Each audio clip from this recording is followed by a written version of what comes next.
We are attached to server and we are live. Alright then folks, last call. Are we all connected to Foundry? Yep. Yes. Yes. Awesome. So we're all in, we're all looking. Is everybody who wants to be connected to Sirenscape so they can hear the gubbins going on in the background? Ooh, no, I'm not. 2 seconds. Okay, do you need me to give you the link, or have you still got it? Yeah, yes, that please. might be quicker. That might be quicker. Alright, let's do that. Yeah, I just So, wonder if one of the Science-scape songs is gonna be a Klingon battle song. Well, for copyright purposes, let's assume not, shall we?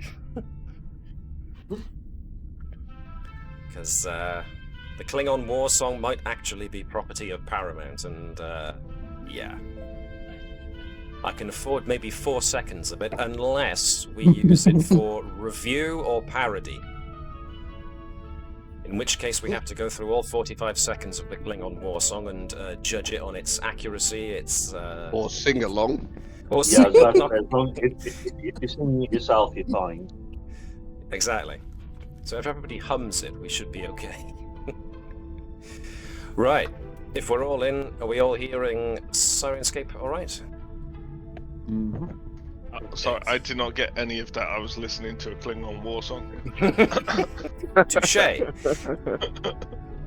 I know, right?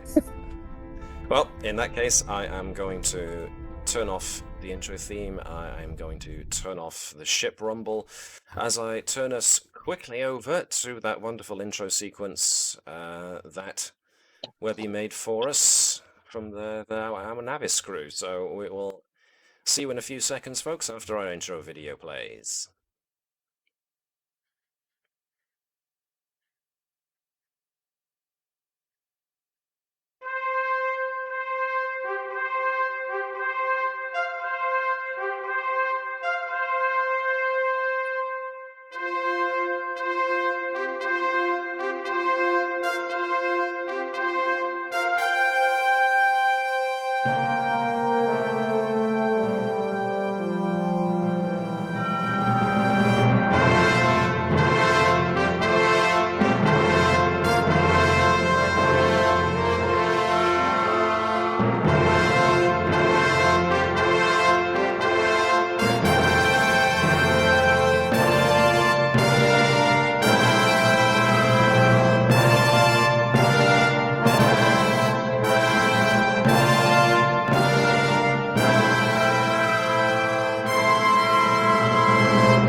And hello, everybody. Welcome along to the further adventures of the USS Combs. I am MJ, the GM, otherwise known as Matt, and I will be your games master for this session. So, let's turn ourselves back to the rumbly bridge ambience and quickly turn on our intro theme. Yes, Dave? Before we get started, I do have a really important question. Mm-hmm. Are we nearly there yet? In reference to an image I put on Discord earlier, no, you're not nearly there yet, as it turns out. Oh, alright. Thank you. Aww.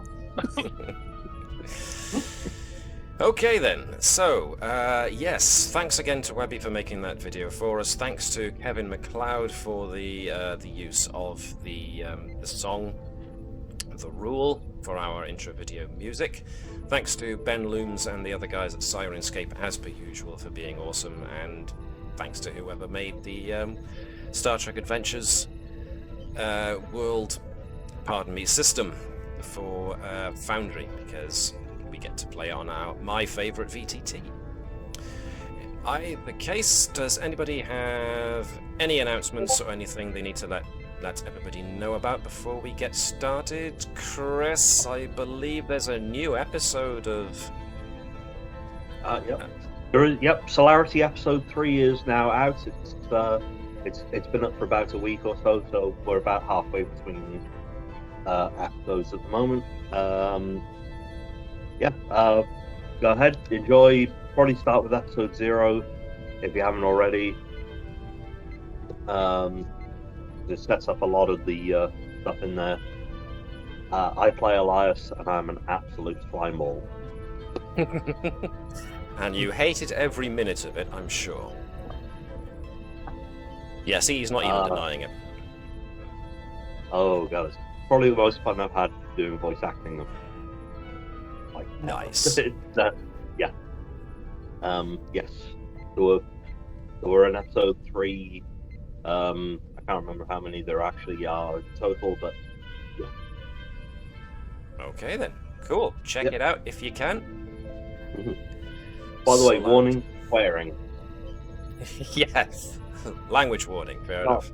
You do not listen to this with the kids in tow. Just so that we don't forget.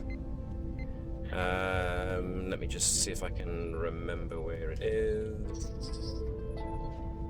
I can't. Okay, never mind. Don't forget that our Chief Medical Officer, Dr. Sott's player, Chris Powell, also has his regular YouTube channel that he posts videos to. That would be Having a Mosey, the series he's currently going through. He and Connie, who plays our science officer, they are not with us today, sadly, but we are making up for it with the fact that our chief security officer and our operations officer are back with us this week. So welcome back to Mark and Chris, who are going to need a summary as much as everybody else. So let's yes, go on. I was going to say, just to give you a summary, Lily has a battle hyperspanner now. It's fantastic. A battle grade hyperspanner, yes. Yeah. She doesn't. Oh, I was just making that up. I'm sorry. No. No. We're going to write it into canon now. You can't go back on it. I'm going to have to make a weapon slot for it and everything. Well, I can summarize. How does that? Go on, sorry, I have to ask the GM. How does that impact escalation? As soon as she draws it, a point of escalation happens, and yeah, that means I get a point of threat. Because, you know, stuff's going down. Can I have a miniature toy bird of prey that actually shoots real lasers? Well, I suppose if you go to the replicator for it and request it from the captain and whatnot, I'm sure that everything should be fine. Now, I can summarize what happened last week very easily by just turning us over to this one map. Klingons! But for the sake of completion, let's actually start at the start, shall we? More to the point, it's not just any it's not Klingons. They're House of Duras, Romulan scum. Romulan collaborator scum, indeed. So, yes, for the point of everybody who wasn't here last time or who've forgotten, the mission that the Combs have been put on is that the Takarans or Takarians? I think it's Takarans, who are something of an elusive species in the, I want to say, Alpha Quadrant. Chat can correct me on this if I'm wrong. Have offered to... they haven't offered. They have actually apparently constructed a brand new variety of quantum torpedo, even more powerful than the current grade of quantum torpedo currently fielded by Starfleet. Takarans they invited the crew of the Combs along, or Starfleet in general, to come along and witness the test firing of this new prototype quantum torpedo that they had developed, so that one imagines the Takarans could then enter into a trade agreement or some such with the Federation in regards to supplying them with this new fancy quantum torpedo. As such, the crew of the Combs were invited to Takara Prime and have joined up with the project lead, a Takaran by the name of Dr. Jabren, who ran the crew of the Combs through the schematics and some of the science behind the torpedo and how they're going to test fire it.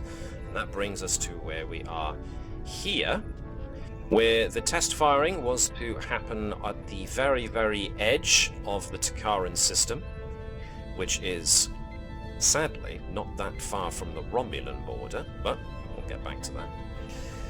The Takarans procured a derelict merchant freighter, one that wasn't in use anymore, or was about to not be in use anymore, and so they decided that the best way to test this new torpedo was to load it onto a derelict freighter and then remotely detonate it in order to view the results.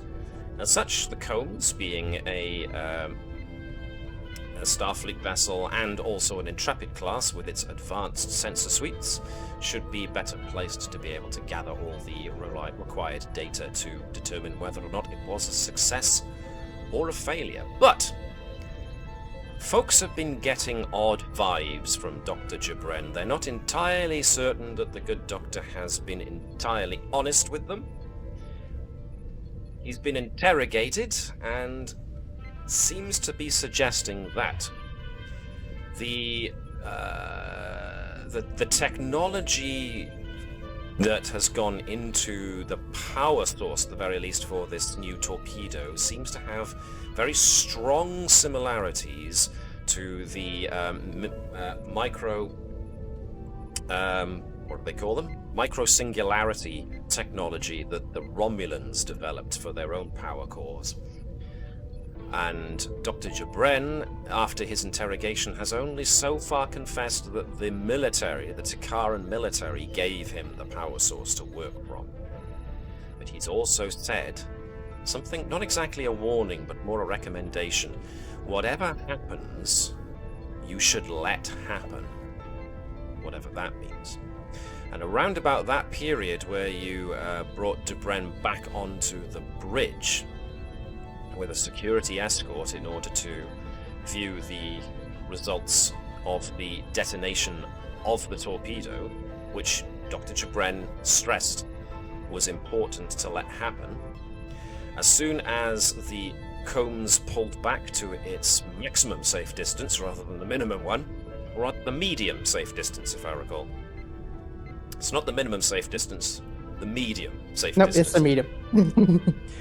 So, a trio of Klingon birds of prey turned up, which was odd in and of itself because they decloaked, and as far as you remember, part of the treaty with the Klingon Empire is that they're not allowed to use their cloaking devices in the Alpha Quadrant.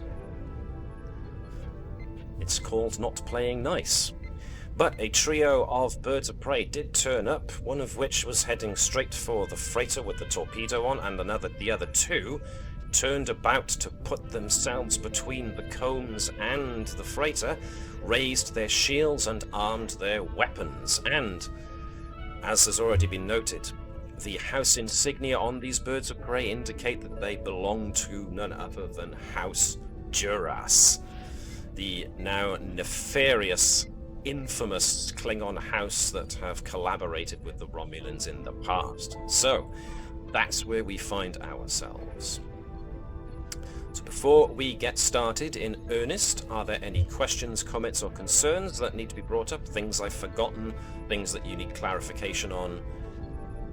Go for it. Now's the time. I'm going to take the silence then as an assent that I've gone over pretty much everything of import. So, yeah, it's okie dokie. So, first points first. It looks like we are going to be getting into our very first starship combat. Now, ordinarily, I have noted before that starship combat with Star Trek Adventures is, or can be, a little bit on the clunky side, but we're going to display it in its full measured rules as written, more or less. Just so everybody gets an idea of how starship combat works, mostly because we're going to be focusing on the fact that every member of the senior bridge crew has got tasks specific to starship combat that they can do whilst at their posts on their turns, which all combines into making a successful, or not, maneuvers and whatnot during starship combat, which is why I have listed everybody's tokens up on the leftmost side of the map here so that folks have easy access to their characters and their characters' abilities, scores, and talents, including the Combs, which has its own character sheet, which will be, of course, taking a great part in what's going on. We're going to be running through this bits and pieces. This might take some time, but it's all worth the learning. The first thing we are going to learn is distance when it comes to starship combat. Pretty simple, very similar to how we did combat on planet surface back in episode 2, I would say.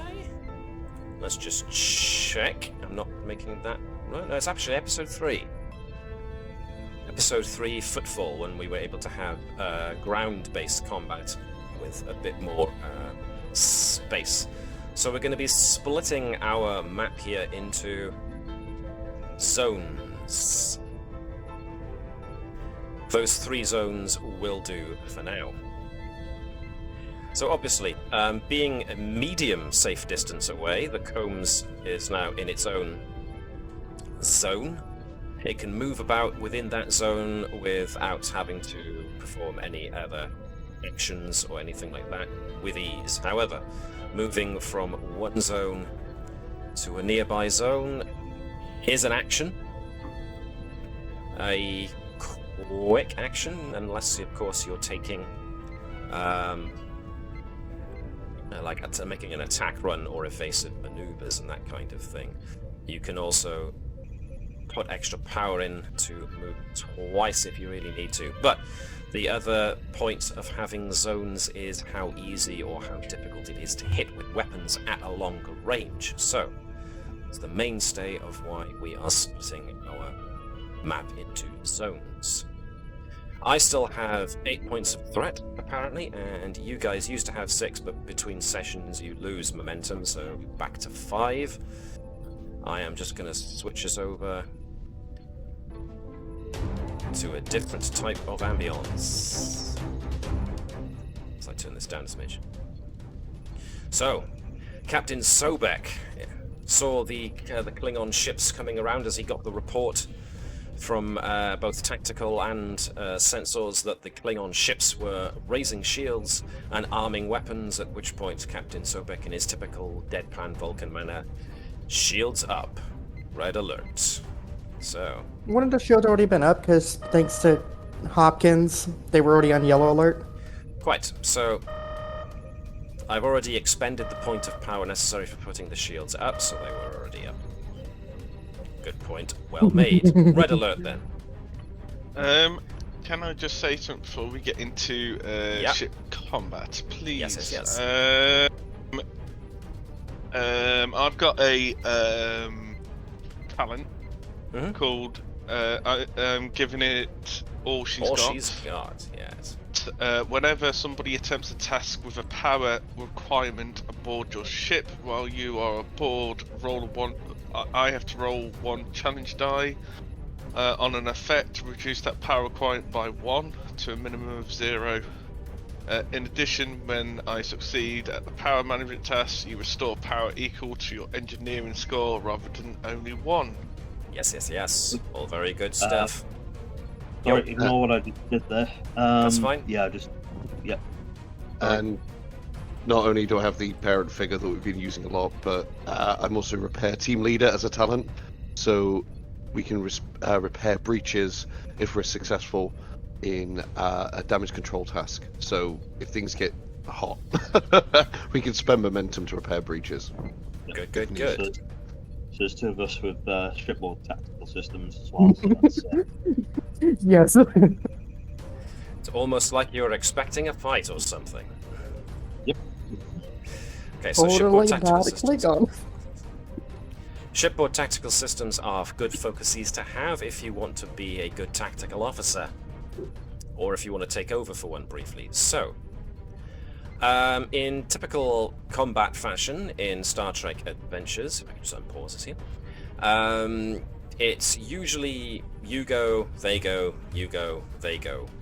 Now, rather than it being one of your crew goes and one of their crew goes, and one of your crew goes and one of their crew goes, that's going to get very dizzying very quickly. So we're going to keep it to all of your crew goes, and then all of their crew goes, and then back and forth. As long as we're all good with that. So, the important thing that we now have to get our minds through is what each and every one of you does when you're involved in Starship. Wow, it took me 3 turns to get that right. Starship combat. So I'm going to quickly ask you to redirect your attention over to the right-hand column and the journal section, the icon on the top that looks like an open book. Everybody with me so far? Yep. There is a rules folder and there is a Starship rules folder. If you open that, you've got a number of things, extra folders that say for Starship creation, which we don't need to do. Starship damage, which hopefully we won't need to do just yet. But the one we are looking at is Starship position tasks. These are the tasks that everybody can perform when at their stations on a starship. Now, the Starship positions overview gives you a list of the different positions that you usually have that operate within on a starship bridge during combat. Commanding officer, obviously Captain Sobek, and to a certain degree, Commander Hopkins can also take over some of these actions. Helm, obvious. Your helmsman at the moment is a non-player character, so we can mix up who takes command or who takes active participation in being the helm officer whenever we need them. Sensor operations tends to either go to operations or the science station, either or. Security and tactical systems can of course go to separate people or to the same guy. In this case we have one, so that would be Gerkow. Communications is also being done by a non-player character and doesn't always take a heck of a lot of action within combat unless they are of course concentrating on trying to spoil enemy communication. And internal systems control is what generally you come under if you're doing operations and any other internal systems, including engineering, which usually goes to rerouting power, trying to get the shields back up, and also doing emergency repairs, that kind of thing. So yeah, emergency repairs. Spoil that then. Spoilers? I have I have complete faith in your ability to keep this ship in one piece. So underneath Starship Positions Overview on the right, you should see there's a list of position tasks that each different officer and position on board the ship can take during combat. Commanding officers can create an advantage. They can directly, direct a character to act, or they can try and rally the crew in order to gain some spent momentum. We'll get to the specifics of that kind of thing. Helm will more than likely be dedicating most of its time to either doing evasive action or some kind of attack pattern. But if a particular bit of movement looks like it's complicated by some extraneous matters, then that can also go in. Internal systems will definitely be the wheelhouse of Phlesc, Lieutenant Phlesc, as well as our chief engineer. So power management comes under their auspice, as does regenerating shields. Calling out damage control is more than likely going to be very specifically an engineering one, but can be helped by operations, most definitely. Transporters can also be rerouted through operations, so you have access to all of that. Sensors, which is usually your chief science officer's purview, can be used during combat to scan the enemy for weakness in order to give your weapons an additional boost. So the way I have tended to play this in the past, which I would kind of recommend to yourselves to do, would be this. The first characters to take any action should be the command crew, purely because their primary concern is creating an advantage. And an advantage, as the name suggests, is either a temporary or a semi-temporary, I suppose you might call, advantage that you bring to make things easier for you or harder for the enemy. The nature of this advantage we can come up with on the fly as we decide to do it, but that's usually one of the first actions taken, and that's usually by the command crew, so that you can either make things more difficult for your opponents or make things easier for yourselves, depending on how the situation is going. So the first ones out of the gate will almost always be the command crew. In a similar vein, you probably want to get sensors to find a weakness in the enemy, because that gives your ship weapons the piercing quality, which will allow you to, as the name suggests, pierce through a certain amount of resistance, basically armor, on the ship that you're attempting to attack. A ship usually has the same level of resistance as the scale of the ship. So what that equates to is essentially the bigger the ship, the more heavily armored it is, just from the weight of the thing. So if you want to be able to, the bigger the ship, the harder it is to hurt if you're a smaller, or damage rather I should say, if you're a smaller ship. So ultimately, if you want to be able to get past a bigger ship's, or even a smaller ship's armor, giving it the piercing quality by scanning for weaknesses is always a good idea. Following on from that, the next step that you should logically take is whether or not you're going to be doing evasive maneuvers or an attack pattern. The difference, again, being whether or not you want to make it harder for your enemy to hit you, or if you want to make it easier for you to hit them. They should both recommend each other. Bearing in mind, though, if you do an evasive maneuver, it makes it harder for you to hit them as well, because you're jinking and diving and trying to make yourselves a difficult target. Everyone cool with what I've been saying so far? Mm-hmm. Because all of it pretty much boils down to, all this is setting up help for the most important member of your team when it comes to starship combat, which is the tactical officer, who's going to be in charge of the guns. Or the phasers, I should say.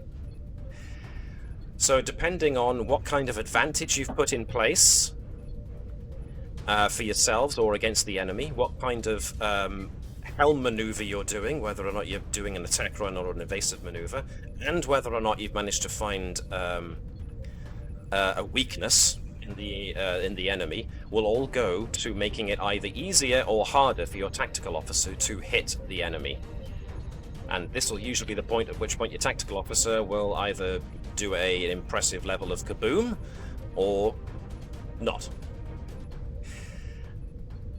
What happens thereafter is that the other characters like Phlesc and our chief engineer Tavish can then start working on gaining power back, gaining shields back, dealing with any damage that may have happened after the fact. Everybody cool with that? Mm-hmm. So the idea behind Starship Combat is very much working as a team, setting up advantages for yourselves and disadvantages for the enemy in order to make it easier for you to hit them, harder for them to hit you, that kind of thing. You have to balance these things out as tactical decisions. They, likewise, the enemy, will be doing similar things to yourselves, and we'll see who comes out on top. So, any questions before we dive right into this? Alrighty then. Nope. Excuse me a second. Well then, let's start our engines, shall we? So if we're going on what I recommended, then the first thing we've got is Captain Sobek can potentially create an advantage or a disadvantage. What would you like Captain Sobek to do? Create an advantage for you or a disadvantage for them. So we're talking about the either attack pattern or evasive. That's for Helm. This is an advantage for you. So this is basically the captain is going to be doing something like maybe ordering power be shunted to weapons or shields, or maybe a certain heading be taken as a result of trying to create an advantage that will allow you to do X. I think it should be an offensive instead of defensive. Okay, so we've got one vote for offense. I agree. Yeah, with myself and Tavish able to sort of regenerate shields and do a lot of damage control, I think we should focus on trying to take out the enemy quickly. Alrighty then. And I would say aggressive, because Hopkins would tell the commander that there is no negotiating with these Klingons. We're gonna have to fight our way out of here. Okie dokie. Alright, very good. So, what somebody can do for me then, so let's get Mark, if you can check that you can take control of Sobek, Captain Sobek at the very top. Yep. It says Mark's character still. It's not right, man. So with getting hold of Captain Sobek, according to the position tasks that we've set ourselves, if the commanding officer wants to create an advantage, they can use Control, Insight, or Reason plus Command with a difficulty of 2 to create an advantage. So he's a Klingon, he's more than likely going to be using Control and Command. Those are Sobek's strong points, so this is him recommending a certain course of action for the ship to take. Sobek isn't Klingon, he's Vulcan. Beg your pardon, I'm going to lose a point of threat for getting the species wrong. Sorry. We've been talking so much about Klingons here that I obviously got lost in the whole thing. Have I completely opened the wrong character? No, you haven't. That was me ignoring what's right in front of my eyes like a silly, silly boy.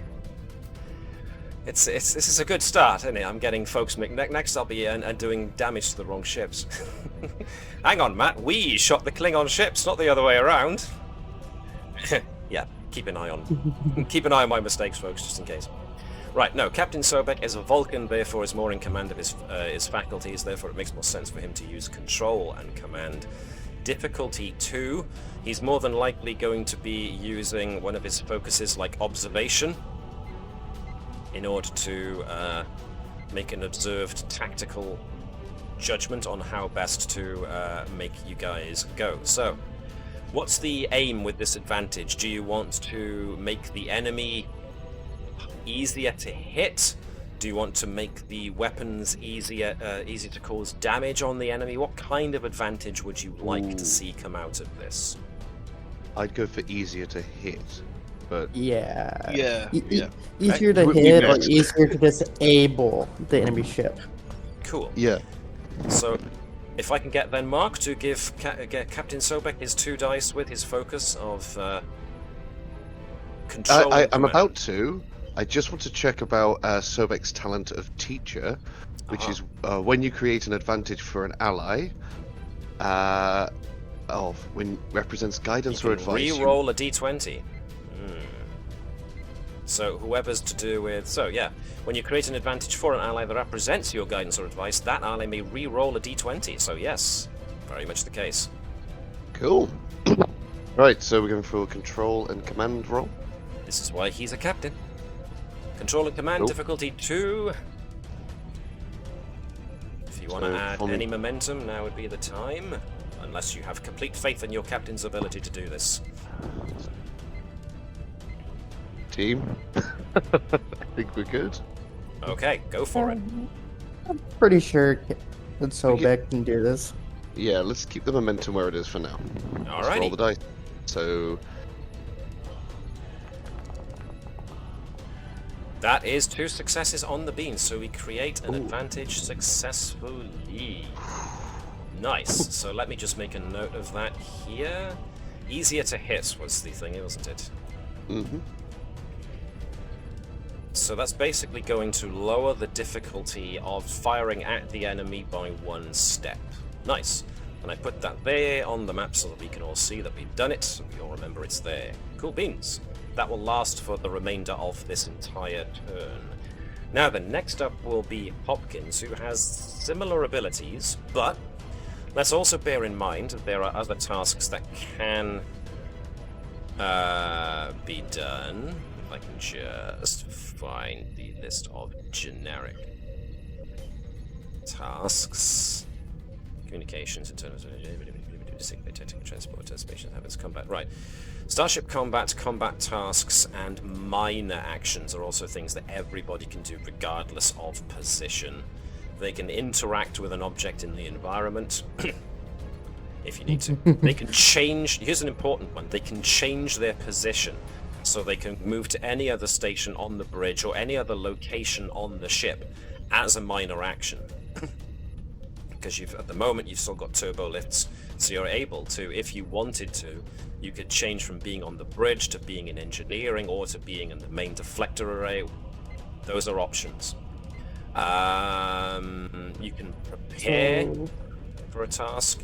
Raising and lower shields is a very minor action, but sometimes when you take damage, at the very start at least, damage will be minor and some ship systems might be just temporarily knocked out.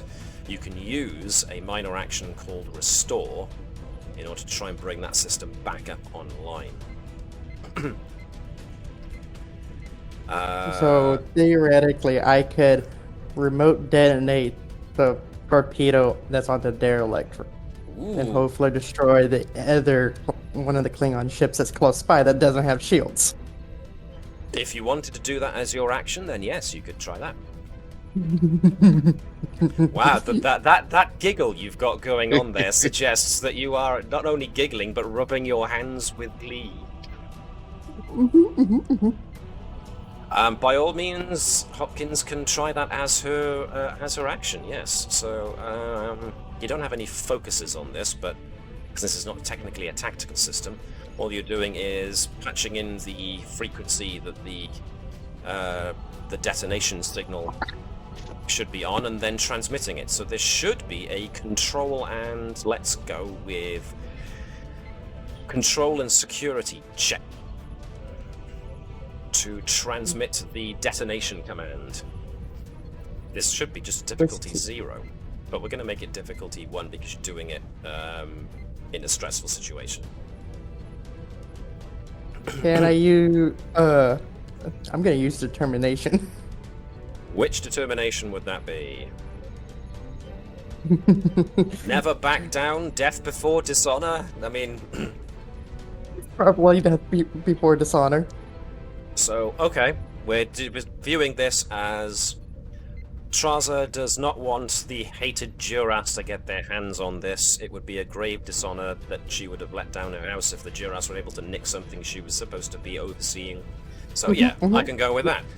Take off a point of determination then, and be sure to check it.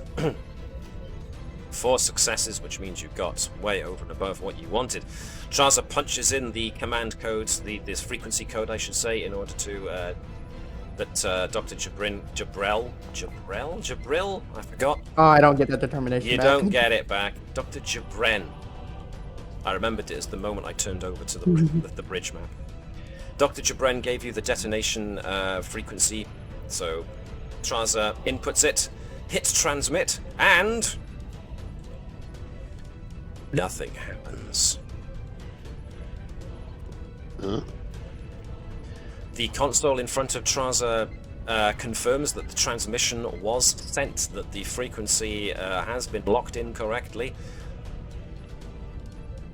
The torpedo does not seem to detonate. What could it mean? Well, for now, we're going to have to move on. Now, at this point, it's usually our Chief Science Officer's responsibility to do sensors.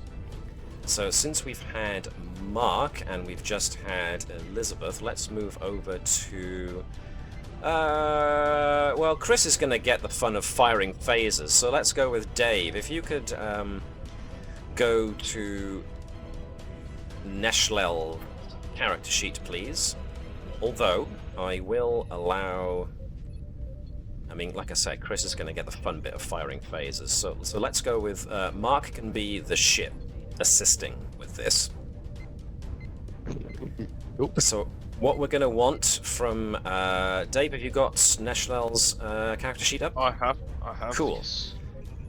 The scan for weakness task is a control and science task with a difficulty of 1, and this is assisted by the ship's sensors and security.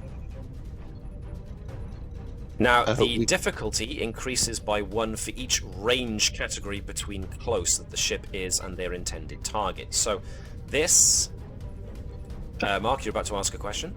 Oh, I was no, it was after you said it. It's just that acknowledging for Dave that we have a full pool of momentum. I fully support just using one. Things are getting So the difficult. question now becomes whether or not you want to target the topmost Klingon ship or the bottommost Klingon ship, even though they're not technically top and bottom. There's just, you know, as far as the image here. Which Klingon bird of prey do you want to target in order with sensors in order to find a weakness? As long as they stay in there. There's no difference, is there? Not currently, no. So Not currently. It's going number to the top. 1 or number 2? Go to the top. Okay. I have a number 1, please, Bob.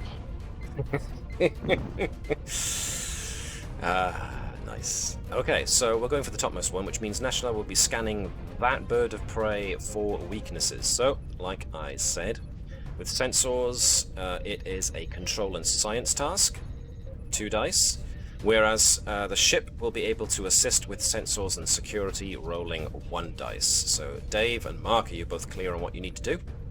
Yes. She hasn't got any focuses. She doesn't have any sensor-based foci.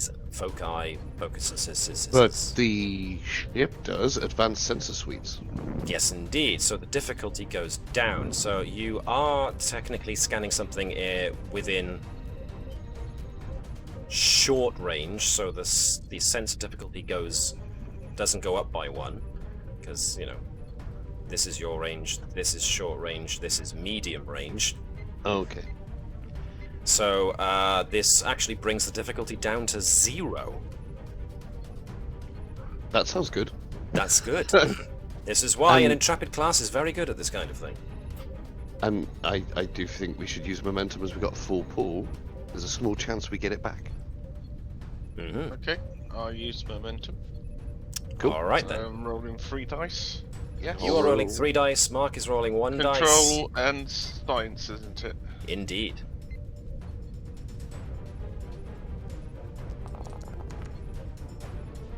Those are good rolls, so you get momentum back and then some. Now this is interesting. Let's see what the ship does. Marky Mark. The ship also scores an extra success, so you got 2 over and above what you needed. Now, this is interesting because you've now got 2 over what you wanted that you can't bank with momentum. So, you now have a choice of banking. This is something I tend to do. I don't know if it's in the rules as written, so if anybody's going to, in chat or whatever, in the comments, is going to leap down my throat about this. Yes, I know. But this is what I do. Because you've gone over the number by 2 and you've got no more place for momentum, you can bank these 2 points due to the extreme success at finding a very weak point. So Neshlel determines that because these are older class birds of prey that don't look like they've seen a lot of maintenance, they've got fluctuations in their power grid which could be taken advantage of if you hit the right spot, to cause a bit of extra damage inside the ship if you hit them just right. So those 2 extra points of momentum that you bought, that you managed to get, could be banked to either be used for Garrow's to hit roll or for weapon damage. Ooh. Because we've gone, it's easier to hit. with Sobek, I think we should go for extra damage here. I'm torn, so I think I'll go with extra damage as well, because at the moment I'm 50-50, so let's go with that. What does everyone else think? Yeah, I think extra damage because they're already easier to hit. Chris, you agree? Yep. It means more damage dice for you to roll, so I'm not surprised. Go for it. More. All right then. So that's extra banked. So Neshlel targets a very weak point on that particular bird of prey, thanks to their lack of maintenance. Which brings us to our helm officer. I will let's see. Have I been juggling this so far? We're going to. We've already done those two, so we're going to let Chris be the ship to assist with helm maneuvers, and we'll let Elizabeth be your helm officer. So what's helm going to do? Are we doing an attack pattern or are we doing an evasive maneuver? I'm gonna go for attack pattern. Yeah, I think attack pattern would make sense. Alrighty. Yep. Everyone else cool with that? Yep. Now, technically, these guys haven't fired first yet, but they have taken an overly aggressive stance, and they've been identified as House Duras. So, and you're looking to disable rather than destroy ships, right? You're definitely disabled. And the Klingons, House Duras, known collaborators, and it's a hostile action so far. So we will try and disable. All right. So we're going for an attack pattern.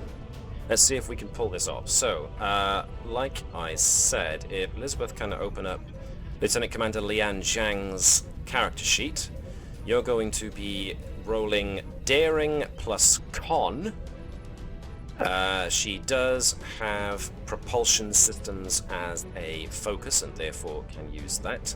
This will be a difficulty of 1, assisted by the ship's structure and con. So Chris, if you can access the ship's character sheet. Yep. Doing structure and con. No, pardon me, weapons and con, because this is an attack pattern. My mistake, I was reading the wrong one. Weapons and con, rolling 1 dice. Ooh. So, pawn task, 1 dice. Roll it. Okay, just roll it. Just roll it.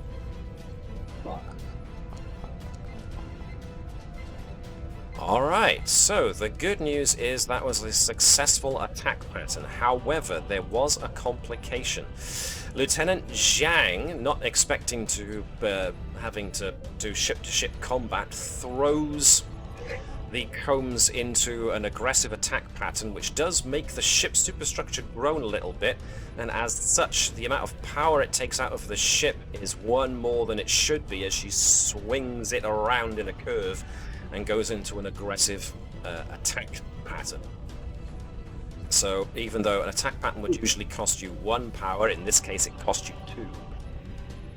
So there's a very visible build-up of power from the warp core. Everybody, no matter where they are on the ship, hears it as power is shunted into the engines.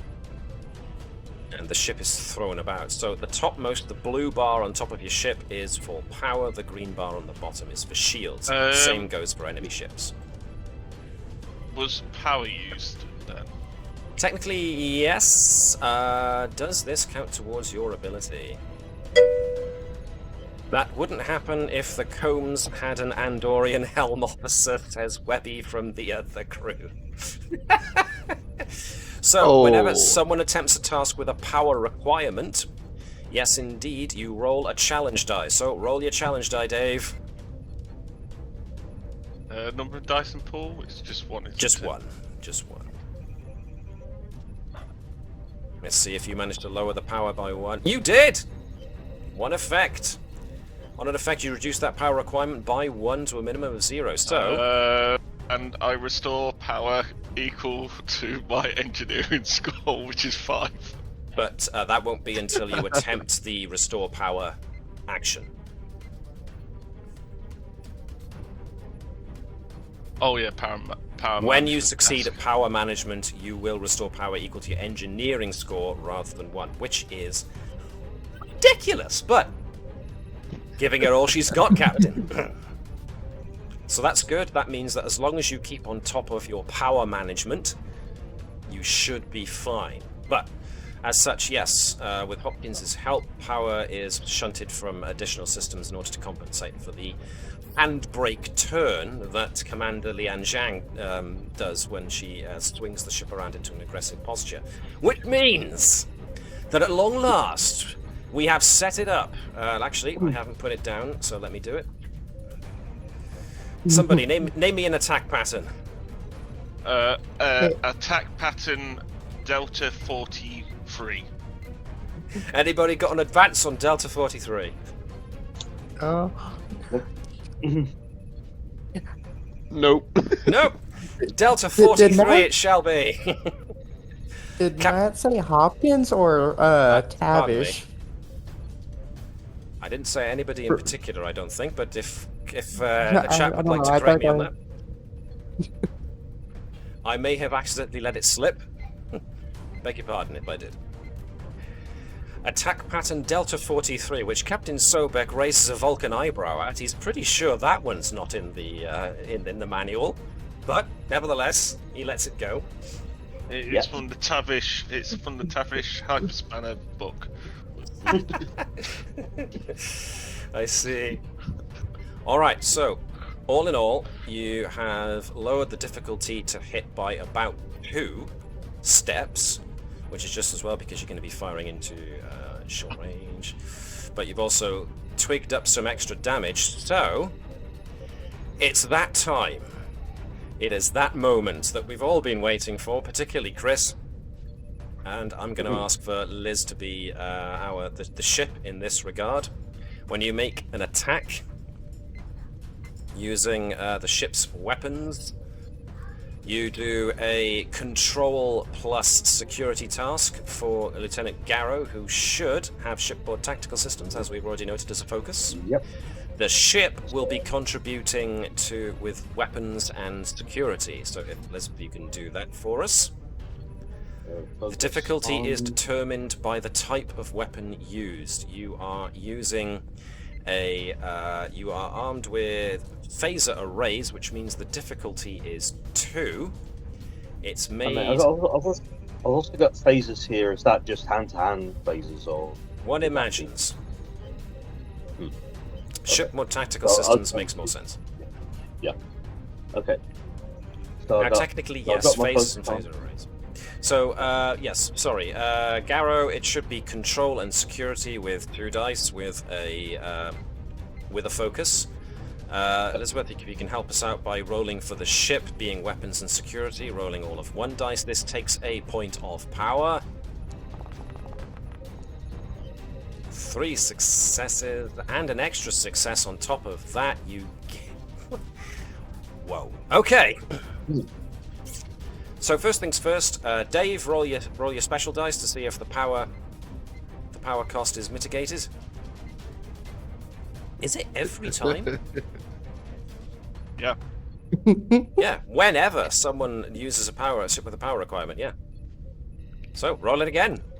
You jammy goit! Wow, drawing power to the phasers costs you no power whatsoever, because Hopkins says... Hopkins? No, not Hopkins. -1 threat for getting a character name wrong. Damn, I'm burning through them today. Pardon me, Tavish. Tavish has set up the power systems in such a way that it's drawing a very, very... what's the word I'm looking for here? Minute? Yes, minute, but I'm looking for... She's set it up so that power management on the ship is very well done. It's a combat hyperspanner. It's really... It's the combat really... hyperspanner. Effective, efficacious, there's a word and it's completely gone out of my brain because, of course, it does. So, on that attack roll, you got 2... Yeah, 2 over what was needed, which means, once again, because you have a full momentum pool, you can add those 2 extra into weapon damage if you want. Yeah, let's Sounds like Jeez Louise. Okay, so that was a successful hit, so let's go with phasers.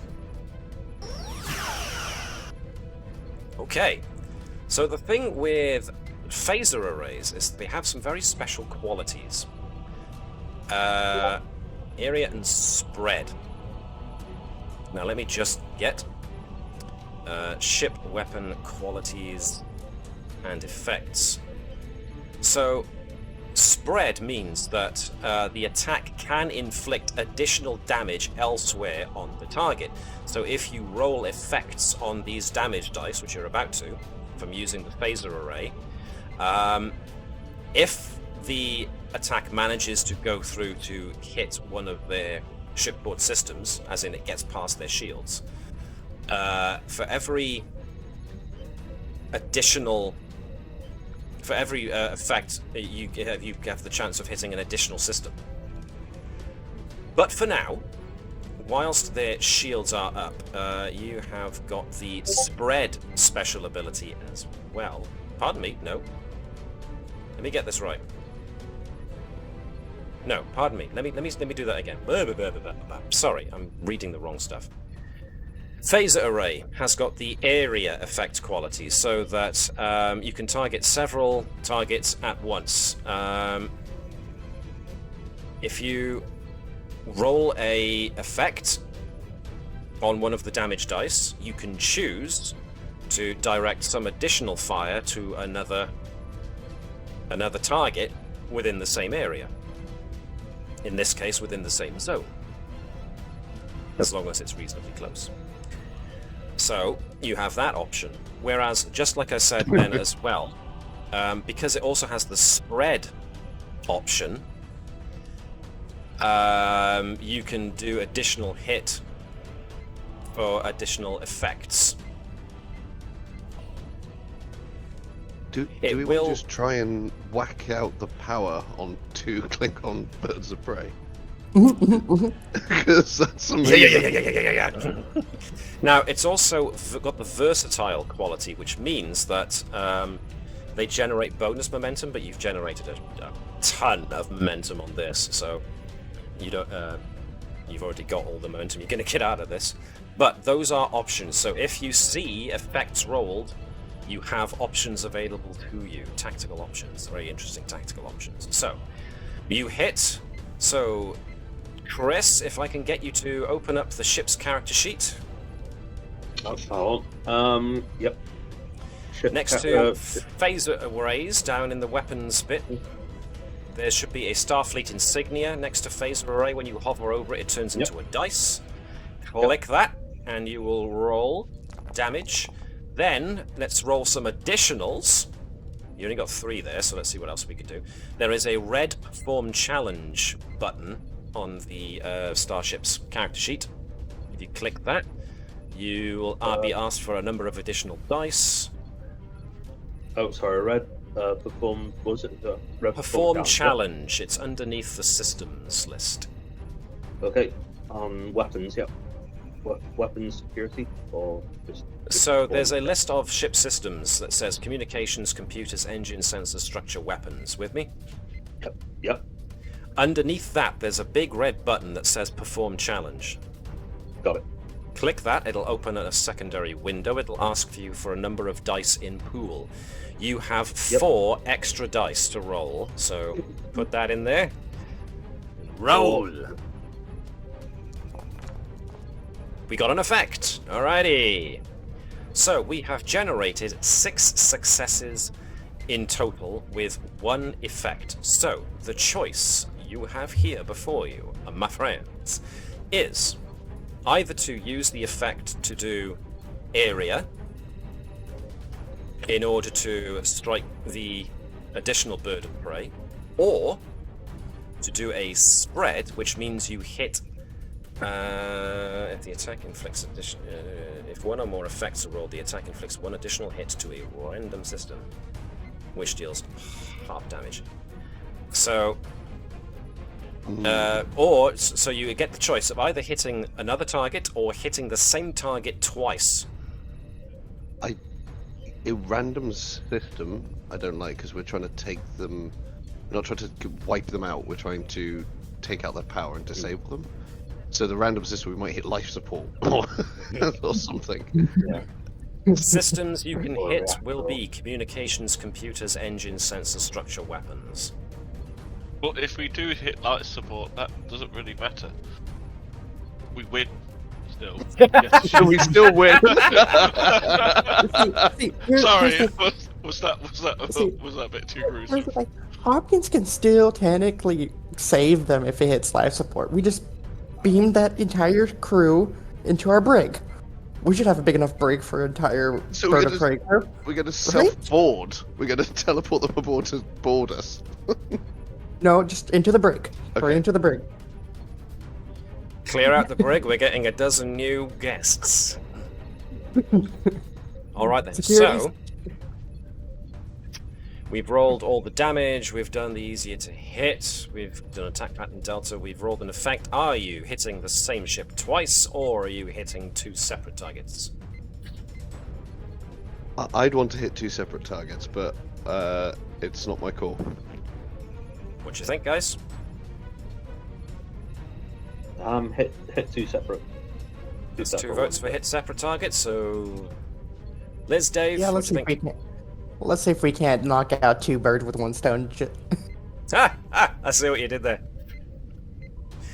Alright then, that seems to be the majority votes for hit twice. So, the first hit on the original bird of prey hits for 6 successes. Now, the bird of prey is scale 3, whereas your ship is scale 5.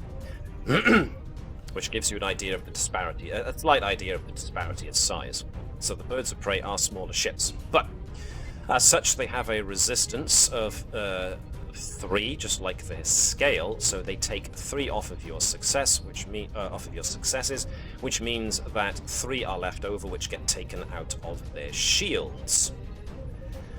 You hit the second target for half the amount, which means that sadly the second shot does not have enough power to do much. It just kind of gets impacted against and absorbed by the second ship's shields. But nevertheless, that was a successful hit against the first bird of prey. You whack down their shields some.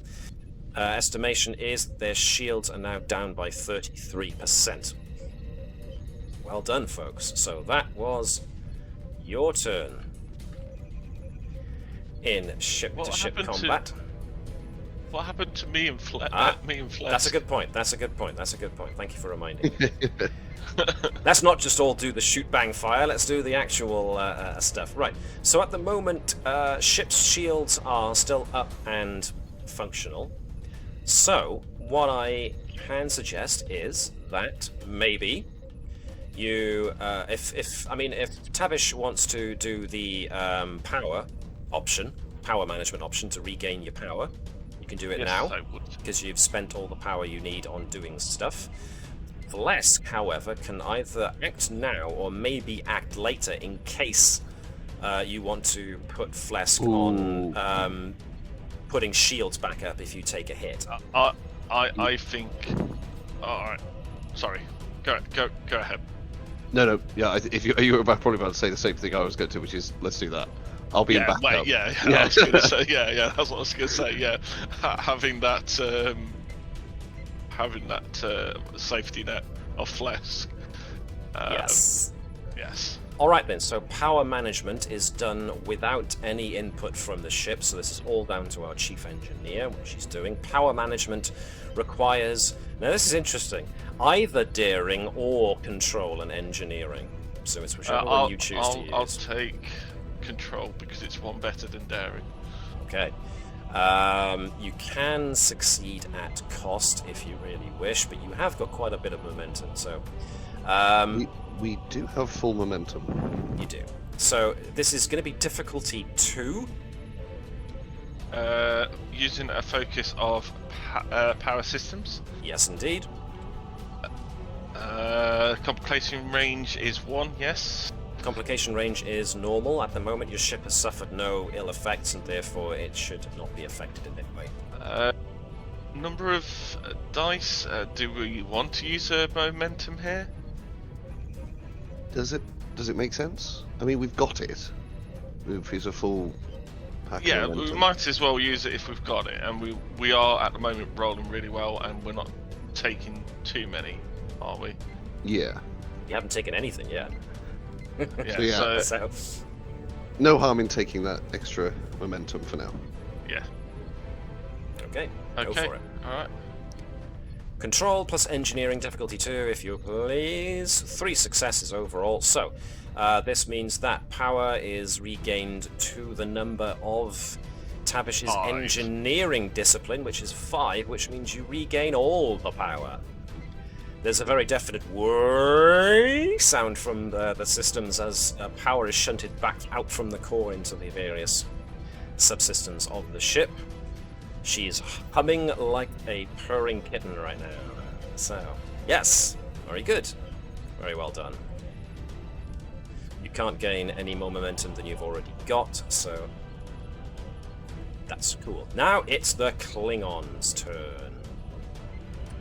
Now, they've got these 2 ships which have taken up position in front of you. These guys have just taken a hit. However, they appear to be moving on an attack vector. So, what we're going to do is, first, this guy does control and con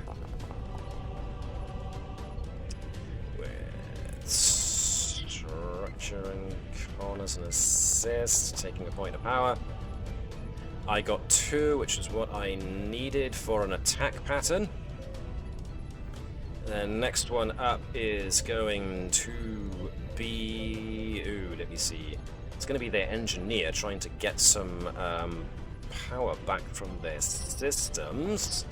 Let's see how he manages it. He doesn't. Okay, so it's left to the tactical officer to see if he can actually do anything to the combs. So they let loose a couple of shots. 1, 2, 3, 1 and 1, assisted by the ship's weapons and security, doing the same thing you guys did. There was a complication. He does a 2, which means it costs an additional point of power because their power systems aren't all that great. But they do manage to hit you, the ship, successfully. So, that means they get to roll... Let's see, the distance is... Usually it's a disruptor, so it's 2. Distance is 3, but they've made an attack map which brought it back down to 2, which means I did succeed, but I've cost myself an additional bit of power, so now it's down to disruptor cannons, of which there were 2 effects and 6 successes. Disruptor cannons have got the quality of vicious, which means the extra 2 effects means I do 2 extra points of damage for 8 in total. So, as we've established, the Combs has a scale of 4, rather than what I said earlier, which was 5, which was wrong. The Intrepid class has a scale of 4, the Birds of Prey have a scale of 3, but the Combs has got improved hull integrity, which means it is a step tougher than the regular Intrepid classes. So we take the Combs' resistance of 5 away from that attack, which means we are left with 3, which means 3 points come out of the ship's shields. So there is a slight judder, so everyone can give me the Star Trek shake.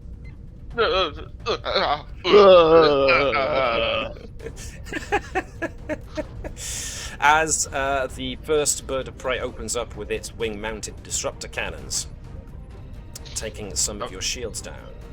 I'm so glad I haven't got my webcam on. That was a really bad shudder from me. It sounded pretty bad, yeah. Yeah. Right, so next Klingons, they're going to be trying similar thing. They can't get any additional power repaired, so let's see. Another guy is going to try and bring in the attack pattern to make you easier to hit. This costs their ship a point of power as, pardon me, weapons and con are brought to bear. Ooh, 3 successes, which means I get an extra 1 to pile into weapon damage, if I so choose. Or I can put it back to my threat pool. Weapon damage is cool.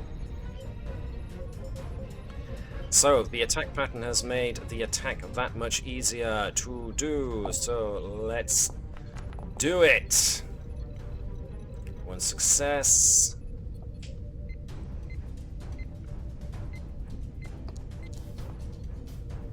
Ooh, it's a miss. It's a swing and a miss. So I'm going to throw... I should have thrown those additional 2 into something else to allow it to hit, but no. The pilot of the combs is too good. She evades the next barrage of shots. Nice.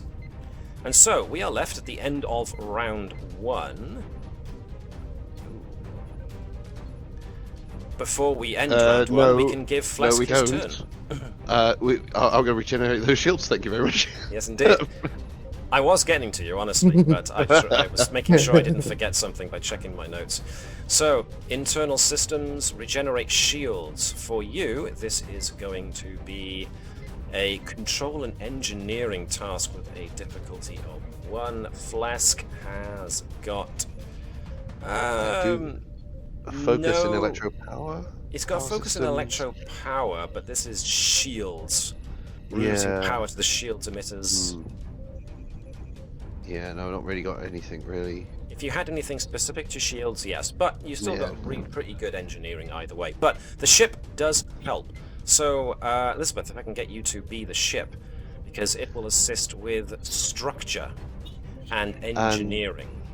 And before I hit the roll, team, it would be okay with me dropping his momentum down to 5 from 6 to make sure. Yep. Go for it. Cool. Oh yeah. Oh no! Hey, no! Parent figure, it's an assist. Technically, you're not wrong, so yes, alright. So, Phlesc has to bang his fist against the console to get the ship to behave itself. You don't get a reroll, you just get to ignore it. I know. I just wanted to see if it would have been better. So, yeah, Mark, you get to roll. Oh, god damn it! Wow! Foundry is intent on giving you something wrong. All right, cool.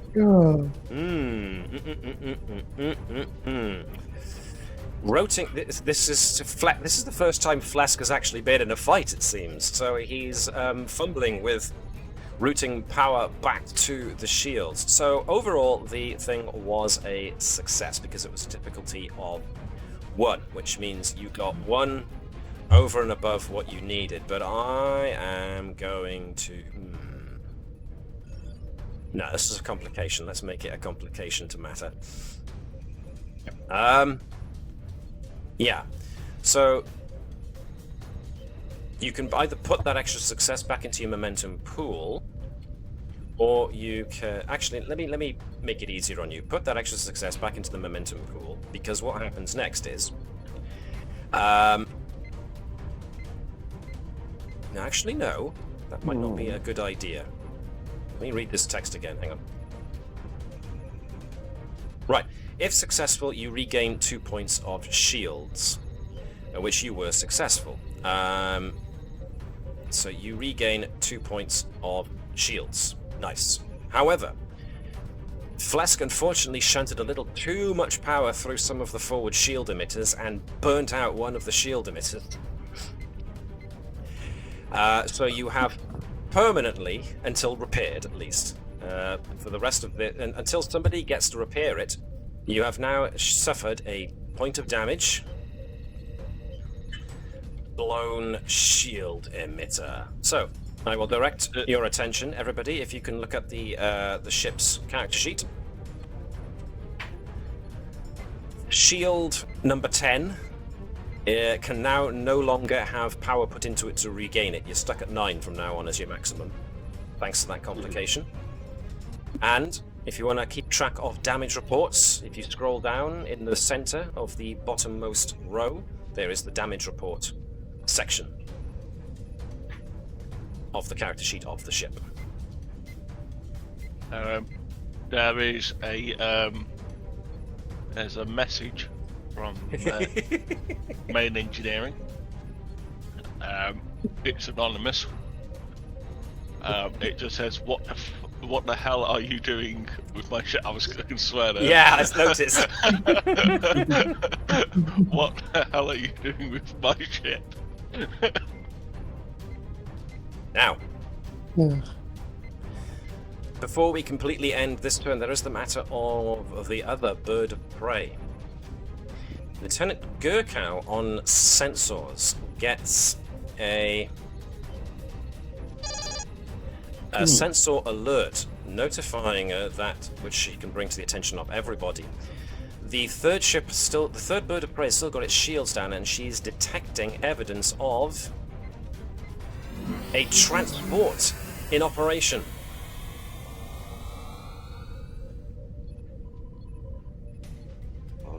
The Klingons have apparently transported the torpedo on board their ship.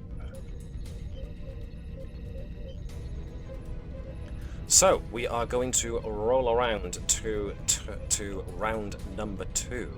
I am going to spend 2 points of my threat to seize the initiative. Klingon Bird of Prey number 3. He spends 3 points of power to engage their cloaking device.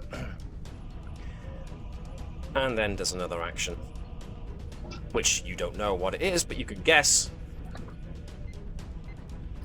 And having seized the initiative and used it, I'm going to pass the initiative back to yourselves. So now you've got an idea of the flow of Starship combat.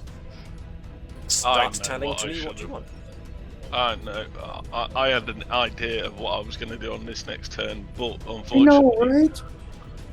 I was going to try and get into their into the computer systems, and try and get into past the interference, and blow that torpedo. I was gonna see if I couldn't just shoot a Photon couple torpedo. torpedoes. Yeah, a couple torpedoes down that bird of prey's gullet. Now, Dave actually brings up a very good point, and considering the amount of successes that Commander Hopkins got when she attempted the remote detonation,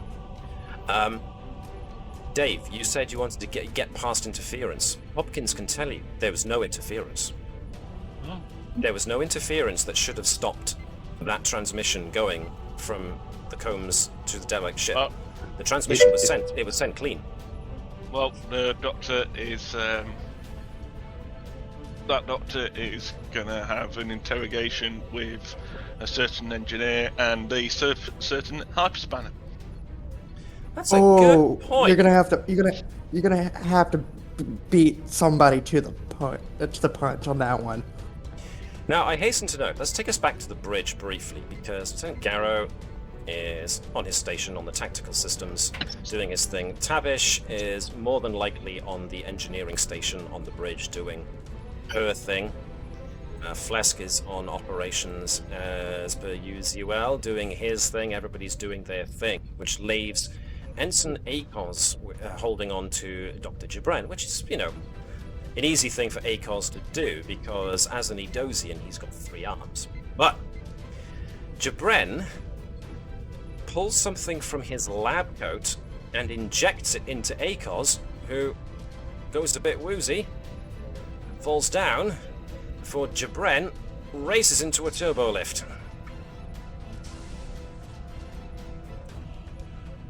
Makes a getaway.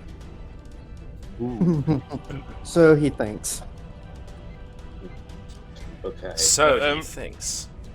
Can I do something? Yes. Has he gone into a turbo lift, by the way? So this becomes an interesting point now. If you take actions now to do with apprehending Dr. Jibren, you will be foregoing your ability to do anything regarding the ship in ship combat. Let Tavish. I think Tavish doing something to the turbo lifts. It's great that she can take away power. Use less power and stuff. But she can get it back. Do you know What was what I that, mean? Chris? I can get my security teams on this. Yeah, I was about to say, Commander Hopkins could probably command the security teams to find Dr. Jibrin. This So needs to be, if- I can always activate. Also, we've got activate 2 some- people on internal systems, so I can activate a few force fields around the ship and hopefully cut them off. Yep. Yeah, so we can have 2 people on that, and then the rest of the people get finishing the 2 Klingon ships. So let's decide who the 2 people are now, because and who I hate to say this, who is who we really don't, not that we don't need on the ship, but for at least maybe 1 or 2 turns. Who needs to be chasing Would. Dr. Jibril? Yeah, Jibril? we're not going to miss so much. So for tactical, I think leave the Gerkow to do weapons, and Hopkins take command of the security team. Makes sense. What do you want to do? Is it Mark? It's Mark, isn't it? It's not. yeah. So What do you want to do? my Between main, me and you. my only benefit in combat is the ignoring complications. Really, I have a lower role for control than you do, which is what's going to be being used with engineering. I think we have the same engineering. Yeah, 5. So you'd be better use in combat. Unless you unless you really want to smack him with a sight. I will totally agree with you, and go with that. Yeah, I don't mind. That was that was the main reason why I was saying Gerkow stay on the weapons, because his control is better than mine. Yeah. So let Phlesc go and help, because I think you at least you can fight, can't you? A little bit. I've got security Or of at the 1. very least can start coordinating internal sensors and whatnot, so... Exactly. I've got insight and reason if we start interrogating him, but that's when we get him. Okay, so We'll do that then. Hopkins is going to be leading the security teams to try and apprehend Dr. Jibren, and Phlesc is going to be assisting. So let's get that out of the way first, then. Internal systems is probably what's going to be needed first to find him, so let's have a good old lookity-look-a-look-a-loo. Do we need Dr. Sott just to sort of pop along and make sure ACOS isn't dead Sure. or mutating? Just like It's fine. he's not on the chase, but make sure he's okay. Dr. Sott can adequately tell you that Ensign Akos has just been injected with some kind of minor sedative. So Akos is still fine, he was just put to sleep. Okay. So it'll work its way out of his system, and it should leave no lasting effects. It was just used as a means of Jibren getting away. So, we're going to want a sensor sweep by Phlesc here, which will be assisted by sensors and science. So, who is going to be the ship assisting?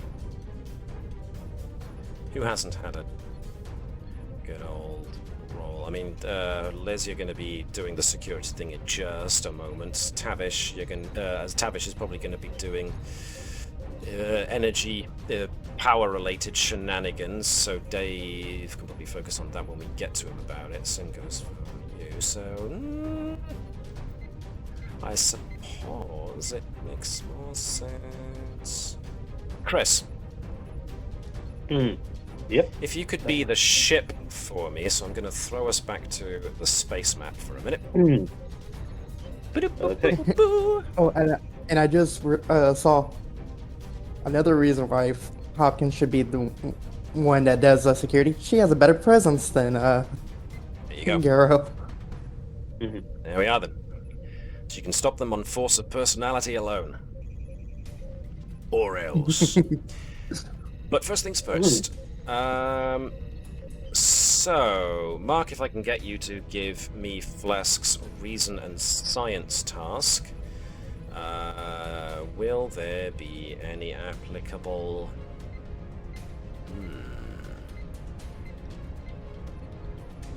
Sensors and science. Nothing that strikes me as being something that you use for internal sensors. No, because it's just the bioscanner, but that's... However, really- you do get the ship assisting you, which I think will get Chris to do. So, Chris, if you could be the combs and give me sensors and science. Because you've got advanced sensors, this will be a difficulty 0 thing, so you should be good. Okay, sensors, science, perform task. Yes. Any One focus dice, or please. No just one dice? focus, because the ship does not have focuses. Focuses, foci, however you do it. 1 success! And so, I've got nothing to do here, so just going to use 2 dice. yeah. Whew. Yep, Nearly. not bad at all. Not bad at all. So you definitely get that momentum back. Scanning internal sensors, it seems that yes, he has taken a turbo lift. Let's see if I can find the correct deck. It looks like the turbo lift is going down to deck 10, which would be the main shuttle bay.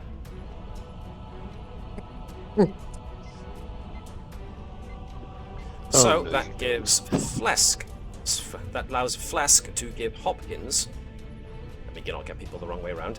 That allows operations officer to coordinate with Hopkins to tell her where she can find Dr. Jabren heading towards. So, now I am going to take us briefly back to deck 1, just so I can get folks too. So, Jabren is going to be hiding from yourselves.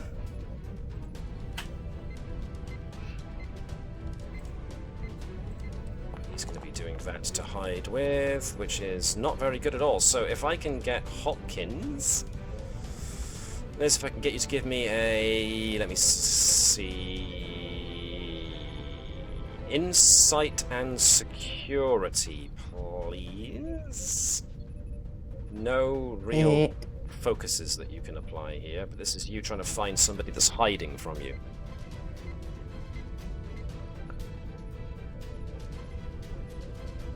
I don't suppose I can use death before dishonor or never back down. If you wanted to, but you'd be, you'd be burning through your determination. You can always try Entirely to up get to one you. back. There's the possibility that you can get one back, yeah, so why not? Go for it. 5 Ooh. successes! Alright, roll that dice to see if you get your determination back. Don't mess with the Nope. Klingon. It's gone. It's gone. You spent it, it's gone. Okay, so Hopkins, with some assistance from the security personnel that she draws upon, starts heading folks towards deck 10, did I say it was? Deck 10, the main shuttle Deck bay, 10? yes. Correct. You would have had a good sized security detail be at this main shuttle bay. Oh, But he yes, couldn't go yes. there. What the security team reports, however, is that the the turbo lift made its way all the way down to deck 10, and when security team opened it, there was nobody in there, but there was evidence that at some point during the ride down, Jabren had opened up the emergency escape hatch at the top of the turbo lift and had gotten out. Probably 2 levels above from what you can determine from the tracks that he's leaving behind, using a tricorder to scan for things like DNA or set skin cells or whatnot, or infrared evidence of creatures' body heat having visited this area before. Hopkins is very able to determine that Jabren actually got off on deck 8. Deck 8 is astrometrics, deuterium processing, docking ports, the ODN EPS main trunks, and cargo bays 1 and 2, as well as where you keep your deuterium. Trying to weaken us, huh? Well, But she'll have security teams meter there, but also have most of them on every airlock that shuttles could probably dock at, and every shuttle bay exit. one of the things that are in on deck 8, as well as cargo bays 1 and 2, there are the port starboard and forward docking ports. So those are potential means of getting off the ship. She would have every exit blocked. Yep. So we will take that into consideration moving forwards, which brings us back to those guys engaging in the actual space combat. So, Jabren is on the run. You are close to tracking him down. He seems he might be trying to get off the ship, you would guess. But for the moment, you've got 2 more birds of prey to worry about. So, first things first, the captain can create an advantage. He doesn't necessarily need to rally because you've got a full momentum pool. He can also, once per combat, do what's called direct, where the officer provides clear, concise orders, chooses another officer currently on the bridge, which then allows that officer to perform a task now on the captain's turn. The captain does assist using the command skill, but it essentially allows the captain to allow somebody 1 extra turn on this round. So if you were going to do that, who would you get to perform an extra action this turn for free, essentially? Garrow, surely. To get him to fire again? Yeah. So there's that option. The captain can now either create an advantage, or can direct Garrow to fire right the heck now. It's your character, folks. What do you think you want to do? If he fires right now and he maybe takes out one of the ships, is it? This is where my idea is. Klingon ships under cloak don't have shields, do they? No, they do not. So if we can take out one of the birds of prey before we go through scanning, we can try and focus on trying to scan for that cloaked vessel, if at all possible, and then just transport the torpedo back onto our ship, because they won't have shields. It's an idea. What do the rest of you guys think? Yeah. Yep.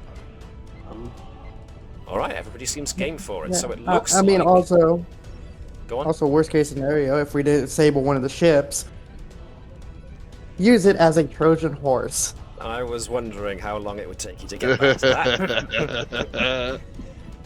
This is basically Elizabeth going, Matt, can I have a bird of prey? Can I? Can I please have a bird of prey? Please? Well, if you work hard at it, Liz, maybe one day you'll have a bird of prey all of your very own.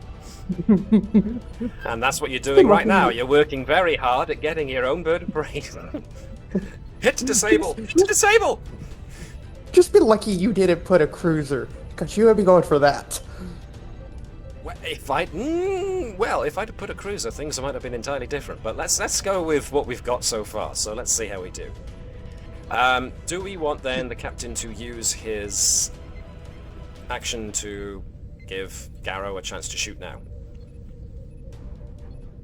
Yep. I'm assuming we still got all the advantages from the previous setup of the attack No, pattern. those were set up from the previous.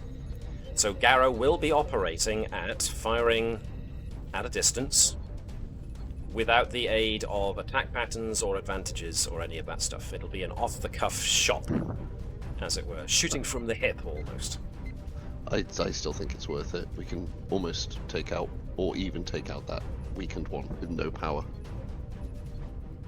Or very, very little power. I can't quite see. So remember, the top blue bar is power, the bottom green bar is shields.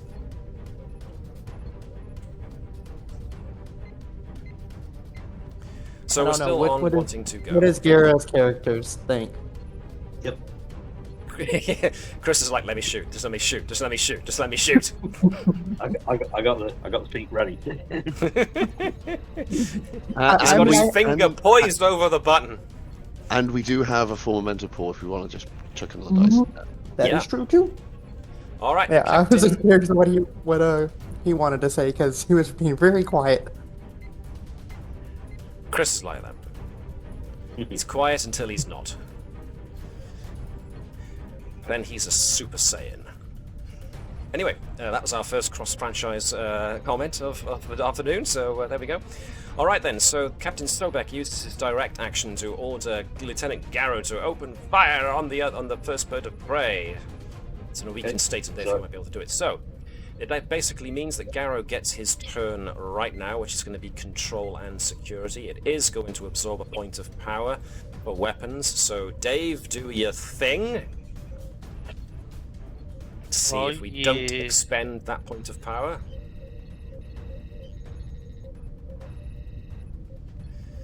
First things first. I nearly rolled 10 dice then. Yeah, don't do that. No. You don't get it back, okay. But nevertheless. So now, if I can get... Let's get Mark to be the ship. Mark, weapons and security from the ship with only rolling 1 dice, whereas Chris, if you can roll me control and security, doing 2 dice with your focus of shipboard tactical systems. Ready? And take an extra dice. Use momentum. Let's try and get it. Okay. Yep. Hang on. 1 success from the ship, which is good. Okay. I'm going to take a momentum point. Alright, so that adds 3 dice you can roll. Okay.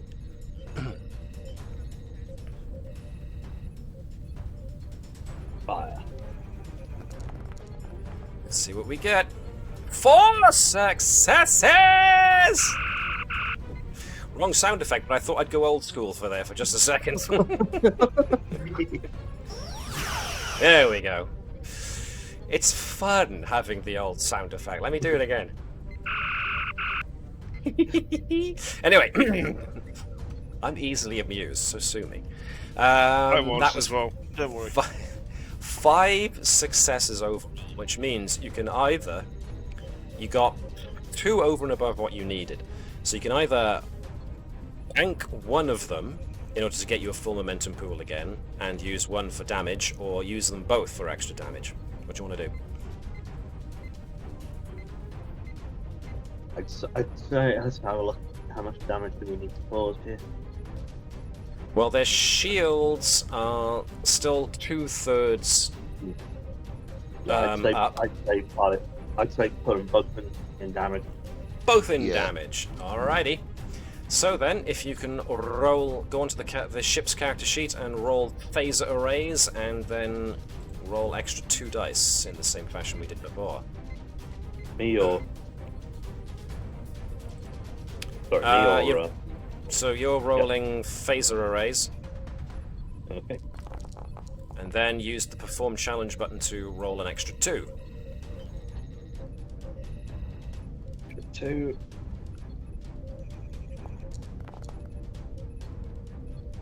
Now it occurs to me I made a silly mistake last time, because you did actually go to the trouble of using sensors to give your phaser array the piercing quality, so their shields should actually be down 2 more, because Piercing means you ignore 2 points of resistance, so that's what the bird of prey's shield should be at. So there we are. So when you do this, you have scored 8 successes and 3 effects. So once again, you've got the option of either hitting 2 targets or hitting the same target twice. What you want to do? I think we're trying to disable this as quickly as possible, so I'm saying hit it again. Everybody agree with that? We'll defer to our chief security officer. Alrighty. He knows what he's doing. Alrighty. So that's 2 hits. So we're using the we got 3 effects, which is really good. So you got 8 minus the resistance of the bird of prey of 3, which gives us 5, which completely knocks down their shields. But just notice that there's a thingy there.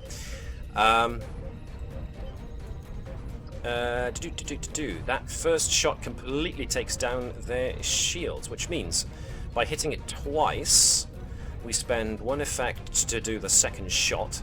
We do half as much damage as the first shot, which was 4, but because we've got 2 effects left over, we add those 2 leftover effects to the damage the second shot does, which means we go from 4 to 6. Take away 3, we are left with 3, and you do 3 structural damage to the bird of prey. Now then, if I recall how this works, which I do not, let's check in on what damage, NPC starship damage. If the total number of breaches an NPC ship has suffered is equal to or greater than half its scale, yes, then the ship has been significantly damaged. It increases the difficulty of all tasks of the ship by 2. Alrighty. So they are not out of the fight, but their shields are completely down. You've done some significant structural damage to the actual ship. It's not in a good way.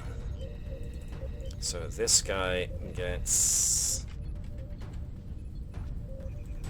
a notice. So that shot, that off-the-cuff shot, gave you a very good, distinct advantage. So that was Captain Sobek that ordered Garrow to shoot, and therefore that did that. Hopkins has had her turn. Do we want to do the same again with Gerkow, with finding a weakness on the other ship?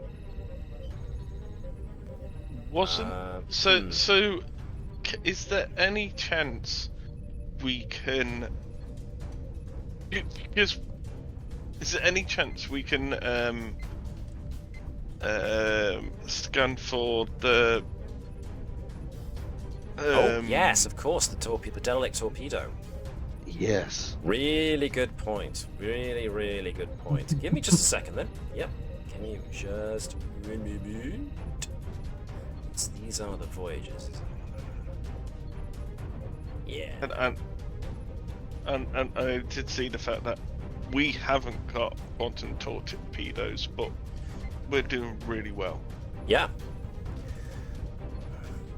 Yes, you are, and yes, the captain of the soon-to-be captain of the the actual new captain of the Navis has said this wouldn't happen if you had quantum torpedoes. Well, you're doing pretty dang well with phasers, so let me see.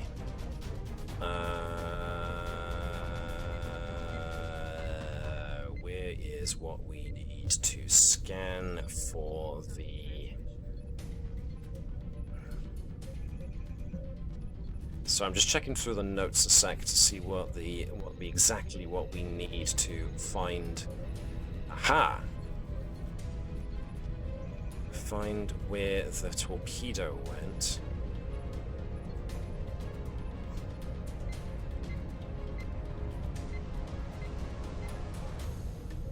Okay, so we will go with if somebody can be Gerkow, so maybe Dave, since you were the one pressing for the idea, and Elizabeth, since you're not going to be taking any active part in the ship-to-ship combat, you may as well be the ship. If I can get Dave as Gerkow to give me a control and science check, helped out by the sensors. Again, Sensors no and science. Again, no. No focuses. No, it seems not. focuses. Focuses. Do But helped you out want by to the ship's sensors and science. Do you Yep. want to use a Momentum. Well, that's your Yes. choice. We Yes. want to find it. We want to find it. Yep, or yep, do yep. you want to use it? All right. Do you want to use a momentum, or do you want to use a determination? Oh, we've not used any determination, have we? Oh, we haven't used For it. Gerkow, no. I'm sure Connie wouldn't mind us using a determination to find this. Well, she's not here to object, is she? So. Well, she's not, but I don't want to get in trouble with Connie. We can always do both. No, I honestly, I think we should use it. I was going to say, use the determination because then it's a guaranteed, and not use a momentum because that's not guaranteed. If we get a complication here, you know. That is true. That is true. We don't need more complications. Okay, alright, so we're using a determination. Ooh, push the boundaries, eco-warrior, risk-taker, or stick it to the man. Stick it to the man. Stick it to the man. The man being the Klingons, why not? Okay. Klingon / Romulans, probably even the government that invited us in the first place. So Takarans, yes. Number of dice being rolled is 2 with using a determination and value. Yep. Complication range, is it a 1? Same. Okay, and here we go. Hi-ho! Alright, very good. 4 successes, Go on. which means you definitely get that momentum back. Alrighty. 5 successes. That. Neshlel coming in from the top rope. Off the top with a leg drop. Yes, indeed. Sorry. I watched. I watched. Don't be sorry. WWE. I watched WWE last night. Oh no, in That's that why case, I was do up be sorry. late. I was up until like quarter past 5 this morning watching it. Dear me. I'm sorry. Well, you know, too. that's fine. If you enjoy it like I do, but I do. watch AEW, not a WWE, so Oh, okay. either way, still promising stuff coming out of there. But moving on to what we actually find here. Neshlel using the sensor, the advanced sensor suite, I hasten to note to myself, of the combs. Scanning the area to try and see what's going on. Now, she does get very definitive tachyon traces in the area, which makes sense because tachyons tend to be a leftover from cloaked ships. But the nature of the tachyon particles that she's finding are not exactly what she expected. The energy, the tachyon energy that she's detecting are wildly out of the norm for what one would expect to be the tachyon level output of a cloaked Klingon ship. What that means, she's not entirely sure yet. She can only speculate. But that speculation is kind of put on hold because we're in the middle of a battle with a pair of birds of prey, so we'll move on to that in just a bit. But yes, as far as finding a potential trail that you could follow, Neshlel seems fairly certain that she could track this tachyon trail. That's our chief science officer right there. So, next question is Helm. Which maneuvers are we doing? We've got a good amount of success so far with attack pattern. So, can we do attack pattern Charlie 37 from the Tavish book of attack patterns, please. Charlie 37. Well, first we got to get there, so let's see. This is going to require... Liz, you can take the part of our helm officer, and Chris, if you could be the ship.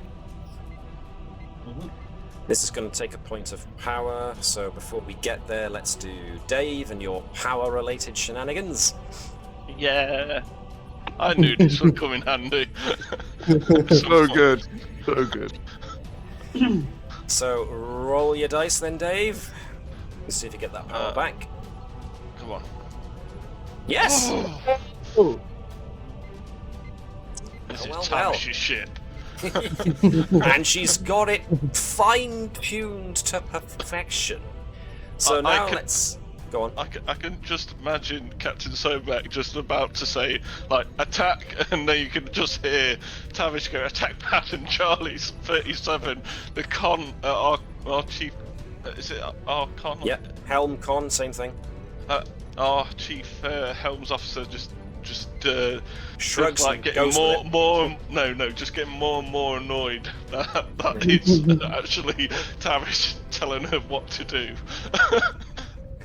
Sobek, however, has just seen the results of one of Tavish's declared attack patterns, and so is curious as to how effective the next one will be. Lieutenant Commander Lian Zhang, however, is a bit annoyed because she needs to keep pulling up this, and I use the term loosely, manual of helm attack patterns that Tavish has put together. So she has to, Lieutenant Commander Zhang has to scroll through the different attack patterns first to see what it is she has to do. However, she's a professional and therefore does not let that betray her cool outer veneer. So if I can get Lieutenant Commander Lian Zhang to give us if it's an attack pattern, then it's daring and con with a difficulty of 2, and Chris, if you can do the ship, giving me weapons and con, rolling 1 dice. Weapons, con. I do have a question for our helm officer. So they have a value called propulsion as a science, navigation, and art.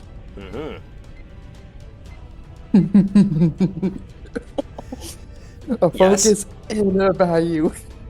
If you want to use determination as well, Yeah.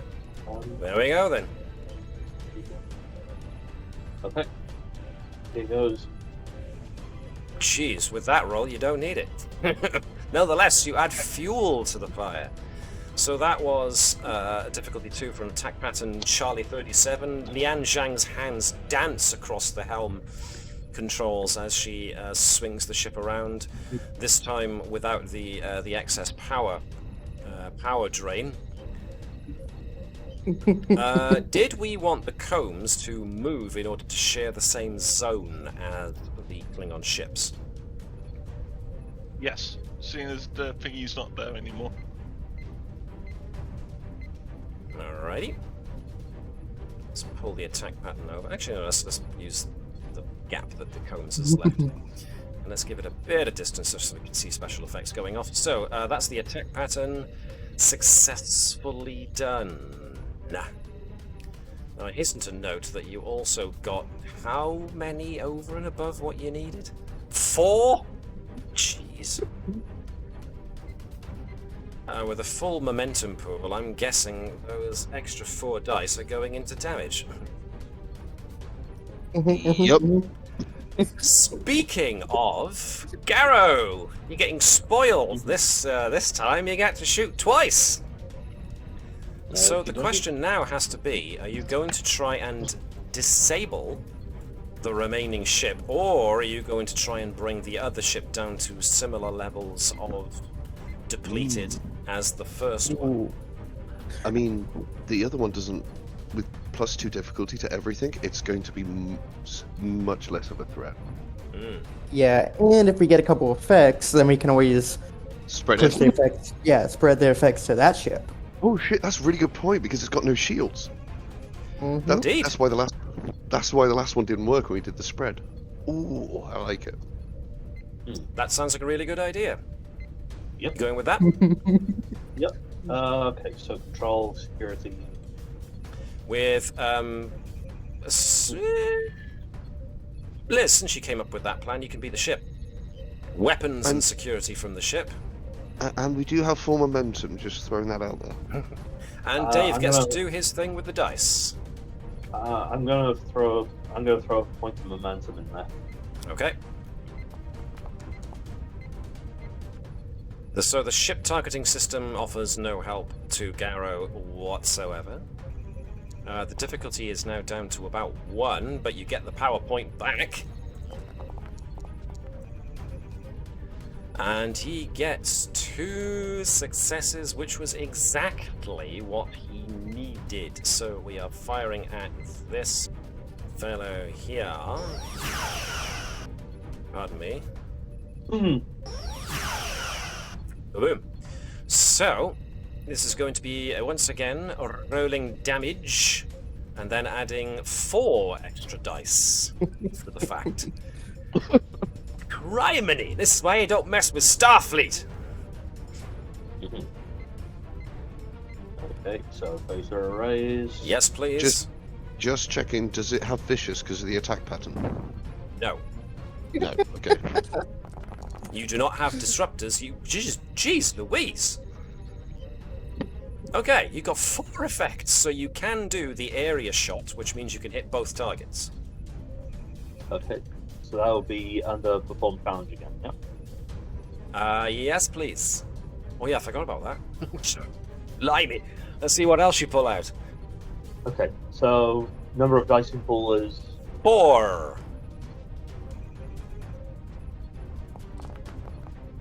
1 extra success effect again, and 2 successes. So it's 6 successes, 5 effects. okay. So the effect we're going for is area, yes? Yep. Hitting 2 targets. Alright, let's do the first one. First one is being hit for a total of 6. Take away 3 leaves 3. But the second ship gets the secondary hit of the same amount, which is an extra 3, which...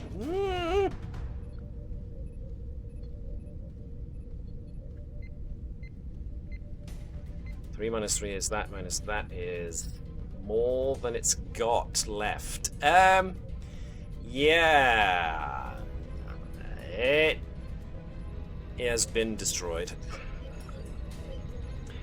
That is a kaboom. Whoops. Dead! The Klingon ship explodes in a ball of fire. Kaboom! Pieces of it come loose. No! There's my nothing ship. left. Good thing Hopkins is no longer on the bridge. Yeah. Garrow is kind of there, looking at himself, going, "I didn't put that much power into it, did I?" You just see Tavish with a little smile on her face. Sorry, Hopkins, but I think there may be a little reassembling required. So we don't have to worry about that, because that ship got completely obliterated, leaving 1 bird of prey remaining. Okie dokie day. So that At was... least try to disable the second one. Alright, so... Go on. I'm not... Tavish is not going to do anything until after... The Klingons go. Yes. Okay. For shields and stuff. Also, just to let you know, if you have a look at my character notes, Matt, Yep. I have put something at the bottom, which you'll like. Well, now I gotta look, don't I? Can't give me something like that and expect me not to look. Tavish's book of attack patterns. All right, we've got 3 so far. No, We'll there's make 4. more as we go. No, there's 5. 4. There's 5. I've used I didn't see 2. the scroll bar. My mistake. Delta 43, Charlie 37, Golf 4, Juliet 74, November 21. Okay. Poor helm officer. These aren't regulation! Right. Okay, what was I doing? We were leaving Tavish until after the Klingons had been. What are the Klingons going to do? Well, first thing the Klingons are going to do is to try and get some semblance of power back. In order to try and... Nope, not a sausage. These guys are really not good at their own... they've got that now. So let's think. Not managed to disable this thing so far.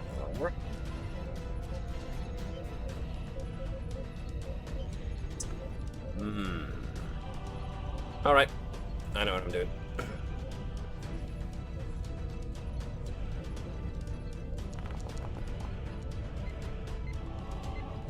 That's a point, actually.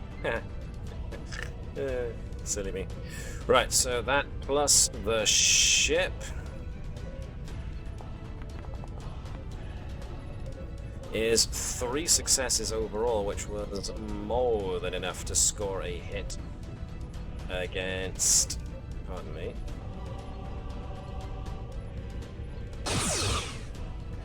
Against the Combs. So I got 3 successes, 1 success, 1 success over what I needed. I did that. I've got this guy.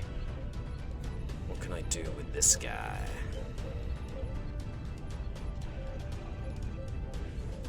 Excuse me a second while I formulate a plan to try and see if I can in any way get the Klingons out of this situation.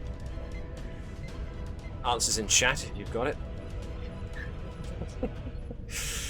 So far, I've got 3 successes. I only needed that. I got 1 extra. Let me build on that by... No, I'm going to have to spend...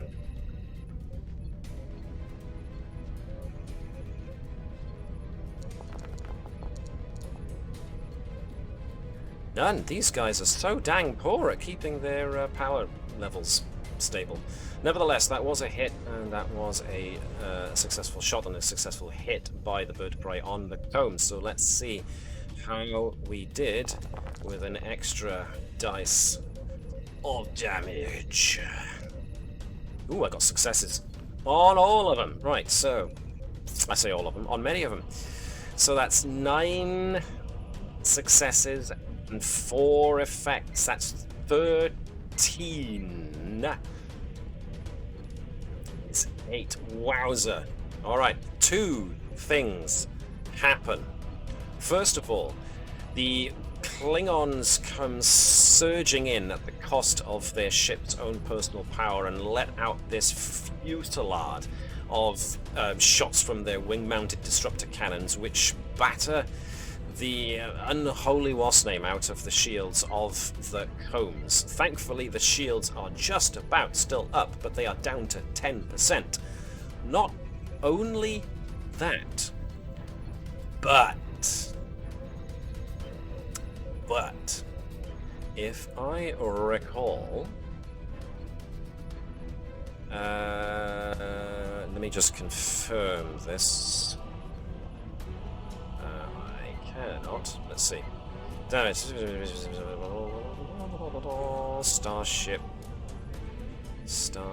combat. Starship combat. Okay. Whenever a vessel takes, after resistance has been taken off, for instance, you guys had, what, 13? Took those out, which left you with 8.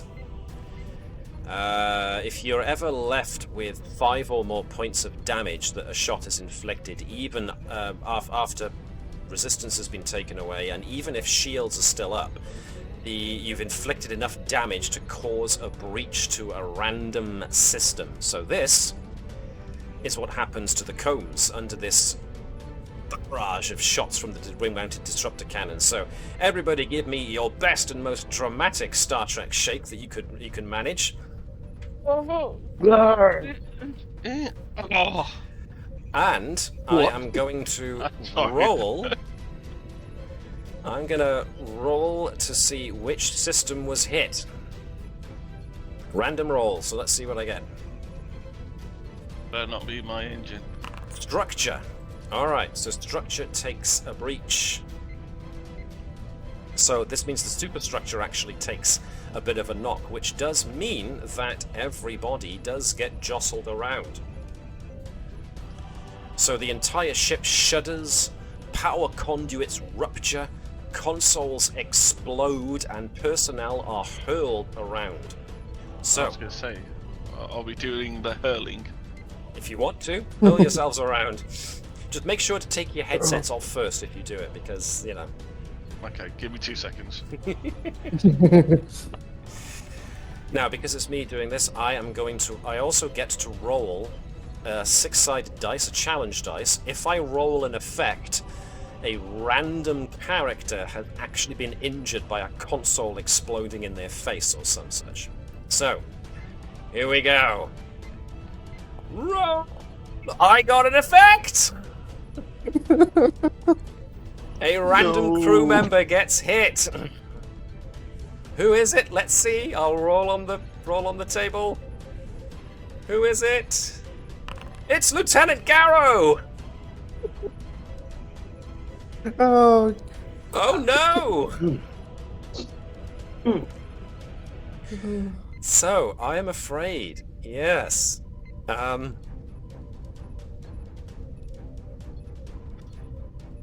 The character may avoid injury as normal if they would be allowed to do so. The injuries are considered to be lethal.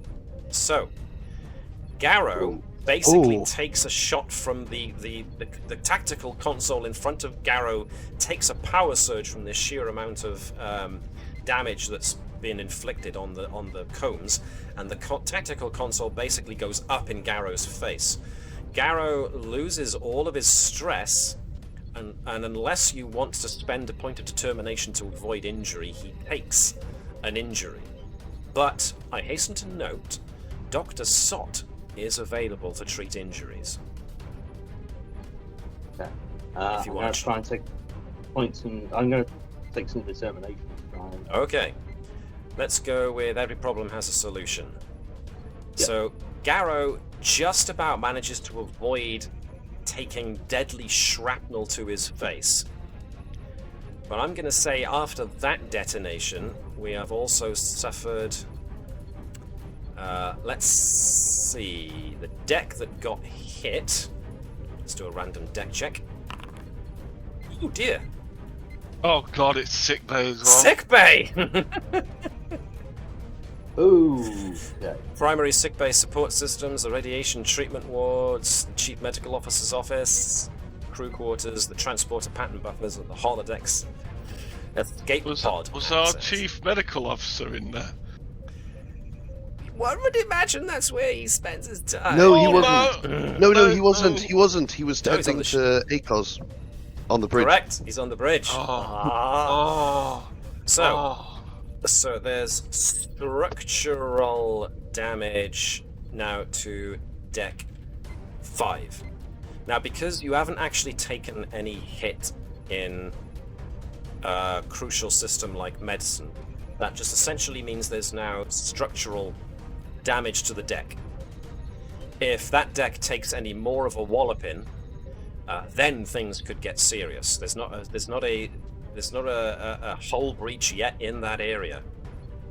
The hull whack was, of course, the power surge, which took out the weapons station. So I'm going to say weapons for the moment are now disabled, but that means it's a minor action to bring weapons back online. So it's not that big a deal. It just means that Garrow or somebody else has to work to bring a second station on the bridge online to compensate for the loss of that. Yeah, so let's get It's not going to be a fire quite this big, but yeah. No, Garrow! I'm fine. I'm fine. He's had worse. Alright, that's it.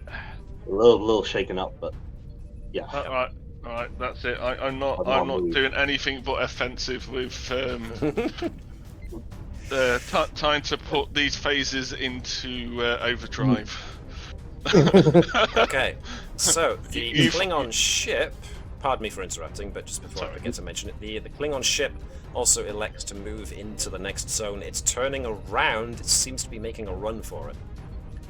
So this is where we find ourselves at the end of round 2. So, No, Tavish, shields. Tavish, shields. Yes, shields. Tavish do shields before we end the turn. Good idea, yes indeed. Tavish, of course, has now got alarms going off down in engineering, and damage control teams are going to need to be sent to Deck 5. What that essentially means is that whilst there is structural damage to Deck 5, people getting to Deck 5 or past it from either above or below are going to take longer to get to where they want to go. Okay. What does Miracle Worker do for Tavish? Exactly. Have a reputation of doing possible repairs or modifications well in advance of expectations, getting offline systems up and running when most needed, and so on. Whenever you use engineering on an extended task, if you achieve a breakthrough and roll at least one effect on a challenge dice, you achieve a second breakthrough. So extended tasks, for those who don't know. So far, everything you've been doing, whenever I ask for roles like, let's give me a for instance, like daring and con, that's a task, and that's like an immediate thing. Later on, maybe even sooner than you think, we might very well be coming across certain tasks that take longer to perform than just putting in commands into a console. It's essentially an extended task. They tend to be things that require large amounts of time dedicated to in order to get them done.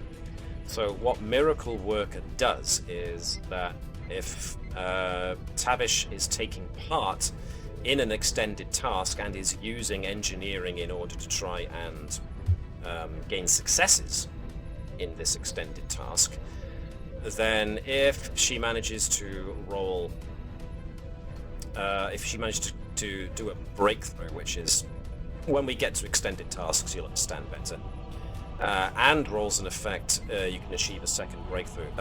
Extended tasks will require a certain amount of breakthroughs in order to complete them, or if you manage to make your way all the way to the end of the extended tasks work track.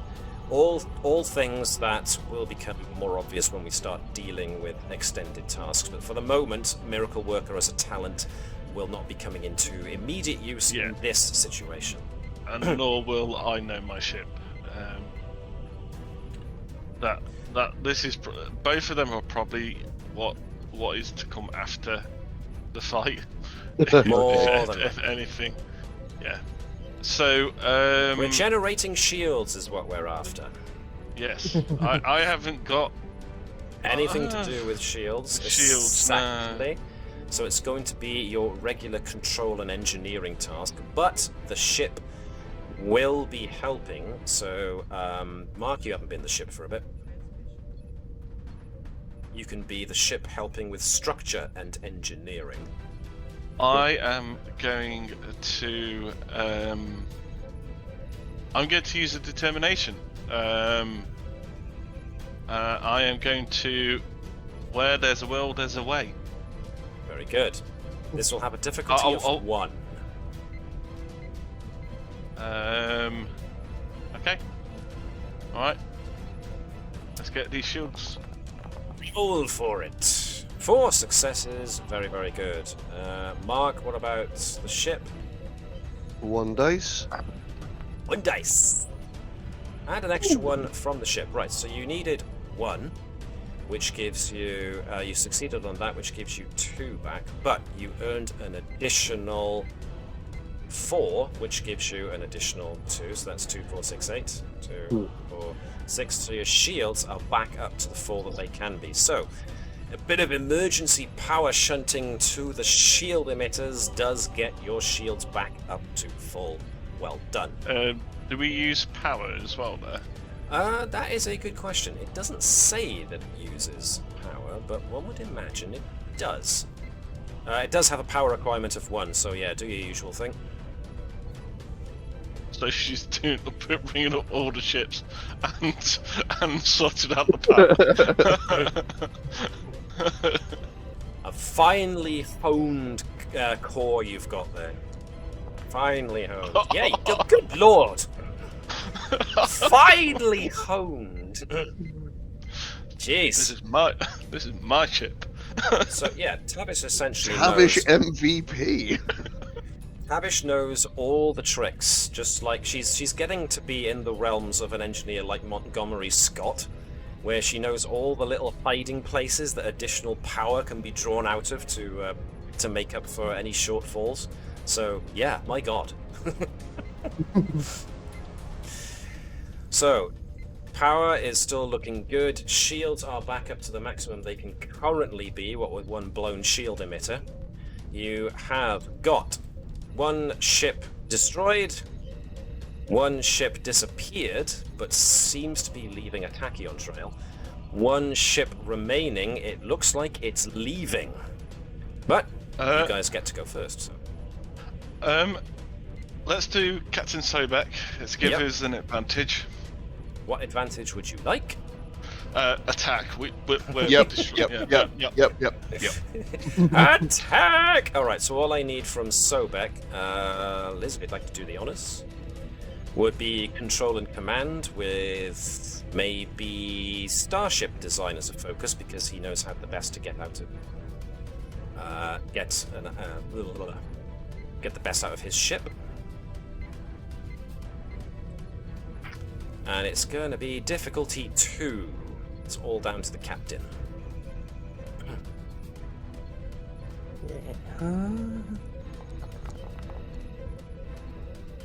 3 successes. Success. So, what was this advantage you were creating, sorry? An attack. So, easier to hit, easier to damage. What are you doing? Easier to disable. Easier to. Ooh. Yeah, let's go for damage. Let's go for damage.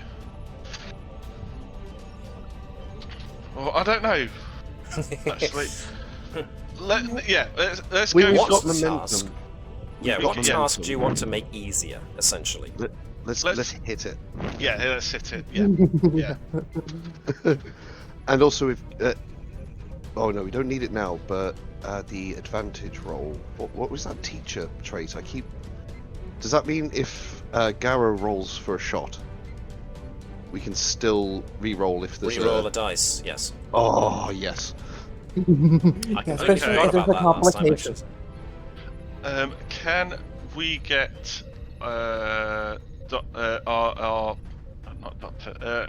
Can we get our chief science officer to also determine a weak point? Yes, indeed. Chris, if you'd like to be Lieutenant Gerkow. Dave, if you'd like to be the ship. Ooh. So Lieutenant Gerkow needs to do control and science without any focuses. The ship needs to do... no, I'm on the wrong one. Internal Sensors. systems. No, once again, I'm on the wrong one. I'm a sensor. Sensors and security for the ship.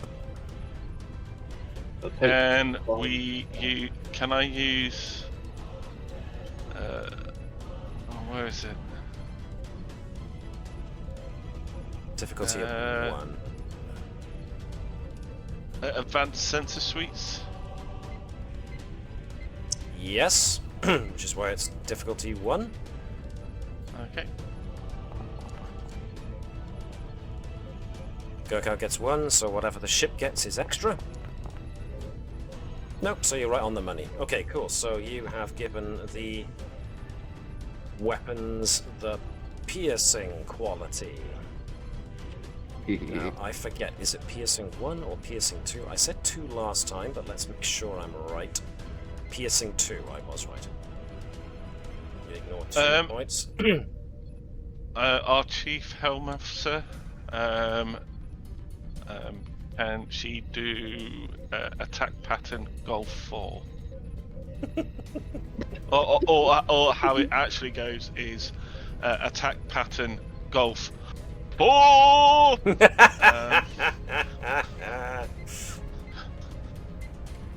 Can we get her to do that, please? Sorry for like kind of taking over here. No, it's entertaining. It's entertaining, Pooh. Don't worry about it. Before Garrow shoots, I want to give him the biggest advantage in the world as well. Well, first things So, first, let's let- do the attack. yeah. Let's do the helm pattern, shall we? So, who hasn't? Mark, you haven't done Lieutenant Commander Lian Zhang yet, have you? No. Daring and Con for an attack pattern, and Liz, if you could be the ship, this is going to be weapons and Con with a power requirement of 1. Dave, that means you get to do your thing again. I did do my thing for the last thing. Oh well. Yes, but the attack pattern, that was for, that's a good point. Have I done this already? No, I haven't. That was for raising shields. Now we're doing an attack. We're actually using energy from the engines to maneuver, so you get to roll your power dice. Alright, you spend the power as normal. That's the ship aiding in maneuverability, so it's all down to you, Mark. So form task, 2 dice. She has got focuses. Yeah, should use a focus. Navigate the propulsion systems. Yep. Propulsion systems is the most likely focus. So let's go for a focus. Roll dice. 3 successes, 1 over what you need is, so that can go back into that. So the attack pattern is successfully executed, but takes the usual amount of power, which finally leaves us with the important bit, the bit that we've been looking forward to, the actual weapons. Hey, hold on. Oh, holding on. Before we do that, I want, and if this is okay with the rest of our people, I want to give Garrow a hard-hitting phaser. What was your thought? That's all right.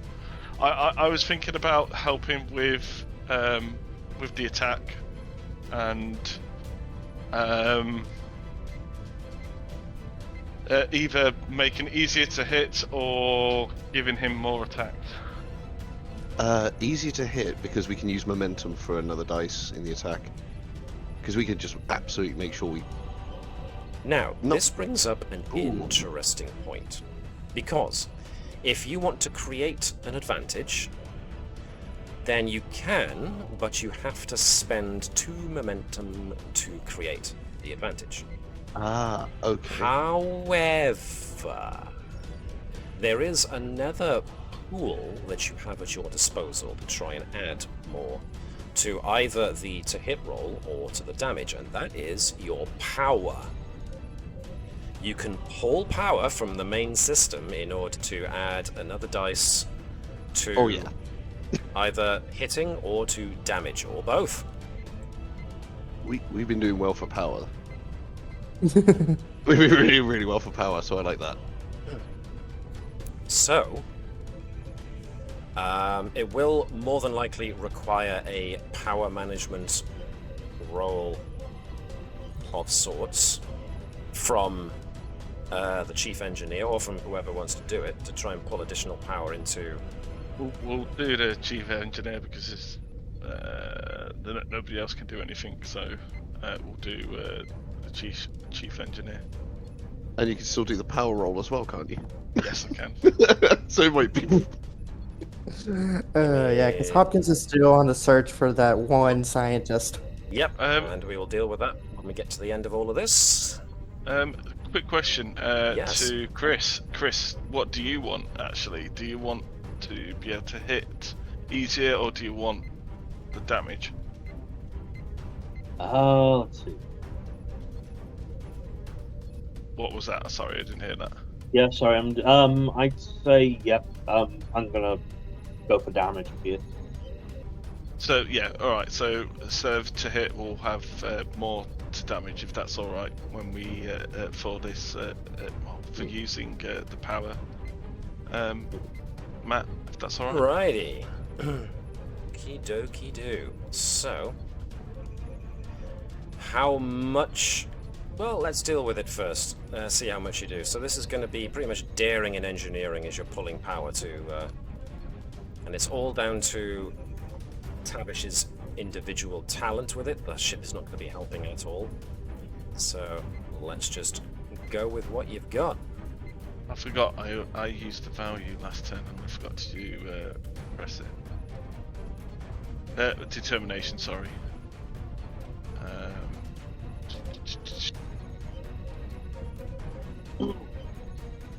All right. Power systems as well as a focus. Yep, that'll work.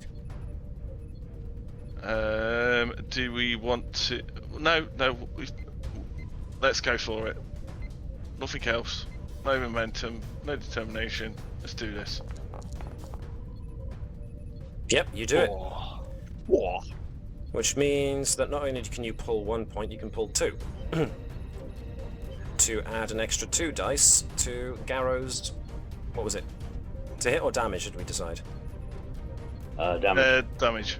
So you will get a guaranteed extra 2 points of damage to the phasors, and because a power-related shenanigan has happened, yes, Dave, you get to do your thing. Nope, you don't get it back. But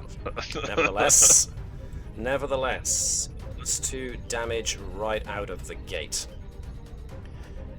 Any other preparations that you want to make before you let loose with your weapon systems, or have we done all the preparation we need? I think we've done all the preparation we need. I would agree. Marty. Okay, so control security. And Liz, if you want to be the ship, weapons and security from the ship. This does require additional power as a result, but let's do There it. we go. One from the ship. The ship's targeting systems does not help, but No, but we can re-roll, can't we? you can re-roll. Do we need to? Garrow has got 2 successes, so you have scored an on-the-money hit. Oh, okay, never mind. Okay. So, you get to roll damage, and you get piercing 2 and 2 extra points of damage, so... Nice! Come on, Garrow. Phaser arrays. Phaser arrays, and then roll 2 more. Actually, considering you're looking to disable rather than to destroy, this isn't bad. 2 more. One person's hoping for you to get disabled. Yes, I Seems can like. tell. I can practically hear you bouncing in your chair. 6 Oh, is that loud? successes. You can hear all the way in from Korea? Yep. Oh yes. 6 successes in total. No effects, which is rather surprising. But there we are. That's the chances we take. 6. You've taken 2 of its armor points away thanks to piercing, so it's left with only 1, which means you do 5. You take away all but 1 point of its armor, but like I said, you've hit 5 or more, which means you do a point of damage to the enemy ship. Whenever the ship suffers one or more breaches, it loses a single turn in its next round, not cumulative. Also loses 2 power, which means its power grid has been knocked out. Which means its shields are down. Yeah. No power, no shields. interesting. So it can't move. It can't move. Which means we can transport every person that's on that ship into the prison hold. We can. I thought you were going to say space. We're not the Navis. We don't do that here on the Combs. No, just put them in the brig, and they will be dishonored. Space. Yeah, brig. Yeah, brig, not space. I can just hear you weighing that up. Space, brig, space, brig, space brig. Okay. See, Hopkins just wants to discredit. Yes, the I Klingons. can tell. Speaking of, go on, sorry. I was just say it's just Tavish is in two minds because they really hurt her ship. They did. Yeah, but she gets Tavish gets a free ship to work on and do whatever she wants to it. Well, this is Without- her ship. They without hurt the- her ship. They hurt her ship. Now, I'm going to take us. Excuse me. I'm going to take us quickly into the guts of the Combs, as we have. Hopefully, you can see this entire map. Oh no, I've just got black. You've just got black black- because you've got black nobody screen. with vision in. Okay. Give me a second. How about now? Yes. Much There we better. go. So, Hopkins has made it to an area of the ship on deck 8, where Dr. Jabren was last detected. This is an area close to the access ports on this deck where someone could conceivably, if they were, I don't know, insane, maybe use the docking ports to get off of the ship, but you'd need an EB suit for that, but hey, who knows what the Takaran's up to. So the last time you tracked him, he was somewhere in this area. Oops. You're just one of 'cause those I'm- players, aren't you, where you see a door, you just have to keep clicking it for the swishy sound effect. No, I was assisting Hopkins, so I can help Narrow guide her down to where he might be? Yes, okay, Yep. I was going to offer that, so yes. Last internal sensors from Phlesc reckons that one of the two access terminals to gaining entry to the Jeffries tubes, which is where this door at the top goes to. Seems Jabren is trying to access the Jeffries tube controls, so Hopkins is now in the area. Hopkins, you've got your usual set of abilities remaining to you, and you've got a pair of security specialists with you. What would you like to do? If he's trying to get into Jeffrey's tube, do we know which one? Well, this one. This door leads to the Jeffries tubes. If he gets into the Jeffries tubes, then he can access, well, whatever. On this level, it's going to be, what did I say it was? Deck 8. Astrometrics, deuterium processing, the main EPS trunks, deuterium tankage, the premix chamber. She will have her two security guards have set their phasers to stun as she gets her bat lift out. done back there. Stun back. And then open know, the Jeffries tube. The non-lethal kind. Alright, so she's basically leaving the path open for Jabren to try and take. Well, if he's trying... Do we know where he is at, roughly? He seems to be, according to internal sensors, in this room. He'll have her crew... Okay. I just think if you look at the GIF I've just put in, that's exactly what's going on. I'm gonna get 24th century on his ass. Now, if Trasa and the two security officers have already used their quick action to move to this zone, You do, if you do have the option of moving into this room's zone, but you'd have to spend a point of momentum to get yourself an extra quick action to do so. Or you can basically talk him out if you want to try and intimidate him out of the place. What is that room? What can you do in there? Or is he just Well, in there? he seems to be accessing controls, and so from there you would reckon he's trying to override lockout to the Jeffries tubes. So, and if he We've could got get into full the Jeffries momentum. tubes, he could get practically anywhere on the ship. I mean, we do have 2 security officers. I mean, You do? we'll see if they can't stun him first. All right, so Yeah, you don't need to kill him, but you'd be surprised what you can live through. So you want the security officers to both work together and try and stun Jabrin first. Okay, cool. In that case, Chris, they're your security officers, technically. So you can have one of them, doesn't matter which, give me a control and security check with a focus on hand phases. And you should just need difficulty 2 to get it. Sorry, it was control and Control and security. control security. Yep. With focus on hand phases. Hand phases, yes please.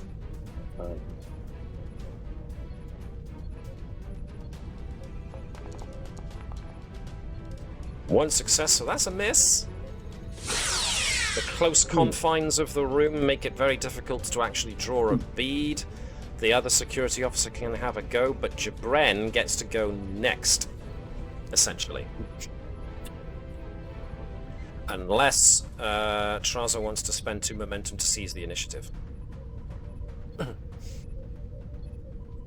No, because if they don't stun him, then I was gonna use a quick action to move into Okay. the room. What's Jabren gonna do? Jabren is then therefore going to use his action to move towards this security officer who hasn't fired yet, and is going to try and wrestle his phaser off of him. Hang on a second. Put it in for maybe 40 seconds. Sorry, I was giving somebody advice on what to do with the microwave. Daring and security from this doctor. He's got no focuses whatsoever. He's going to try and... Ooh, he gets it! He pulls the phaser off him. He disarms the security ensign of his phaser. Security officer's got a type 2, so that gives Dr. Jabren an even higher, high grade of phaser. Where's he even got a type 1? Who gave him a type 1 phaser? It was No me, one? wasn't it? Yeah, probably. Jabren wrestles a phaser away from this security officer and then starts wildly pointing it, going, "Get back! Get back from me! I just need to get off the ship!" She's gonna attack him with his bat lift, with her bat lift.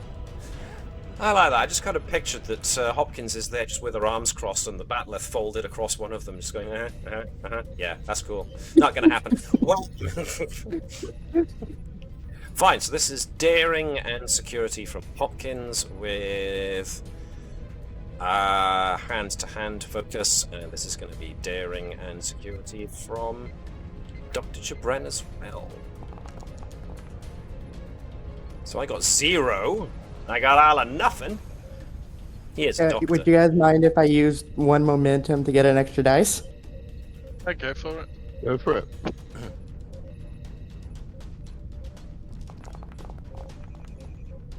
Three successes, which means you got 3 over and above what you needed. You can either bank one of them and use 2 for damage, or you can use all 3 for damage. Yeah, I'm gonna momentum back up, and the 2 for damage. Whoosh. So you get 2 extra, 3 extra on top of that? 2 extra on top of that, so good lord! Not that you needed any more on top of that, but good lord! So it depends. So a Batleth has got the point of it being a vicious two-handed weapon, so that means those 4 effects were 4x, which means that... Oh! So Jabren drops like a stone from that one hit. He's not dead, is he? The security officer, who had his weapon taken away, just kind of kneels down next to Dr. Jabren after that wallop, that then incredibly heavy blow that he just took. The security officer puts his hand on Jabren's neck, starts fumbling around for it, realizes he's not sure. But then he goes, sir? I think he's dead. I'm not sure. Yeah, get him to the... Oh, God! Get him to the medical bay. Have the EMS... metal look at cane him. has just been blown up. Yeah. What? Yeah, it's not been blown up, but there's structural damage, which means it's going to take a little longer to get there in order to navigate around the repair teams and the structural damage, because there are wires untethered from their casings dangling down from the ceiling on deck 5 and that kind of thing. Well, technically it was self-defense. He had your phaser. It was self-defense. Now, along with I was this... debating Batlift or Fist until you took the phaser. Indeed. So, what happens next? Okay.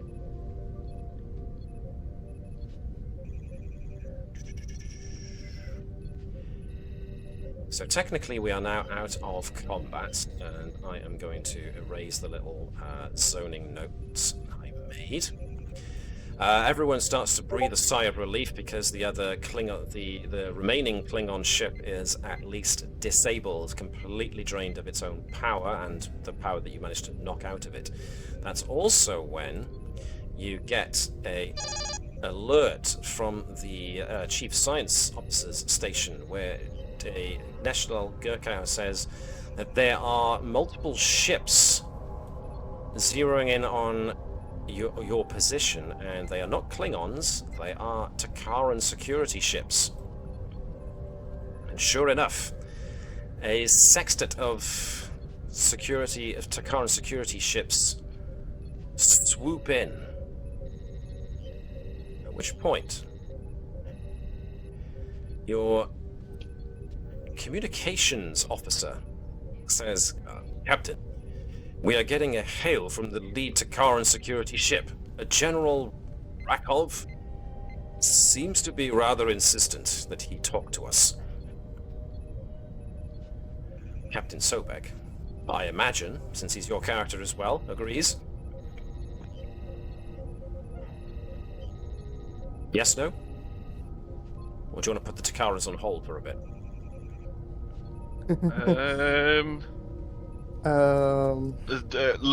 I think we should let them, because holding this up.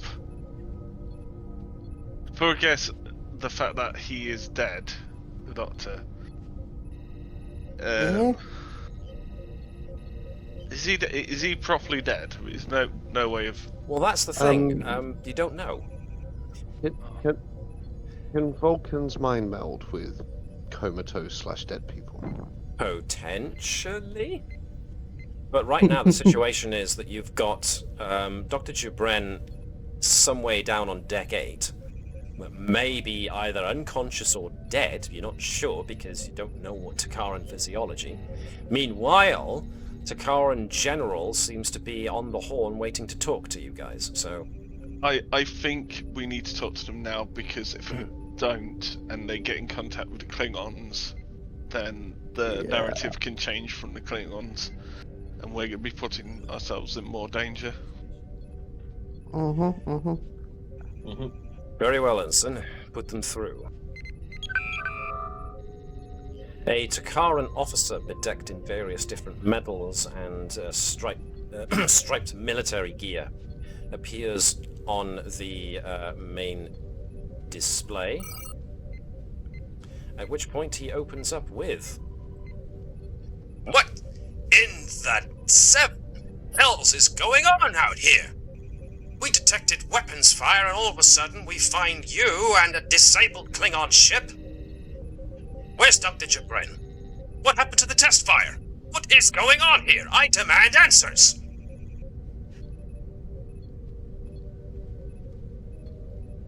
Now, as I've pointed out, Captain Sobek is your character. You can dictate his response in this, rather than have it be me.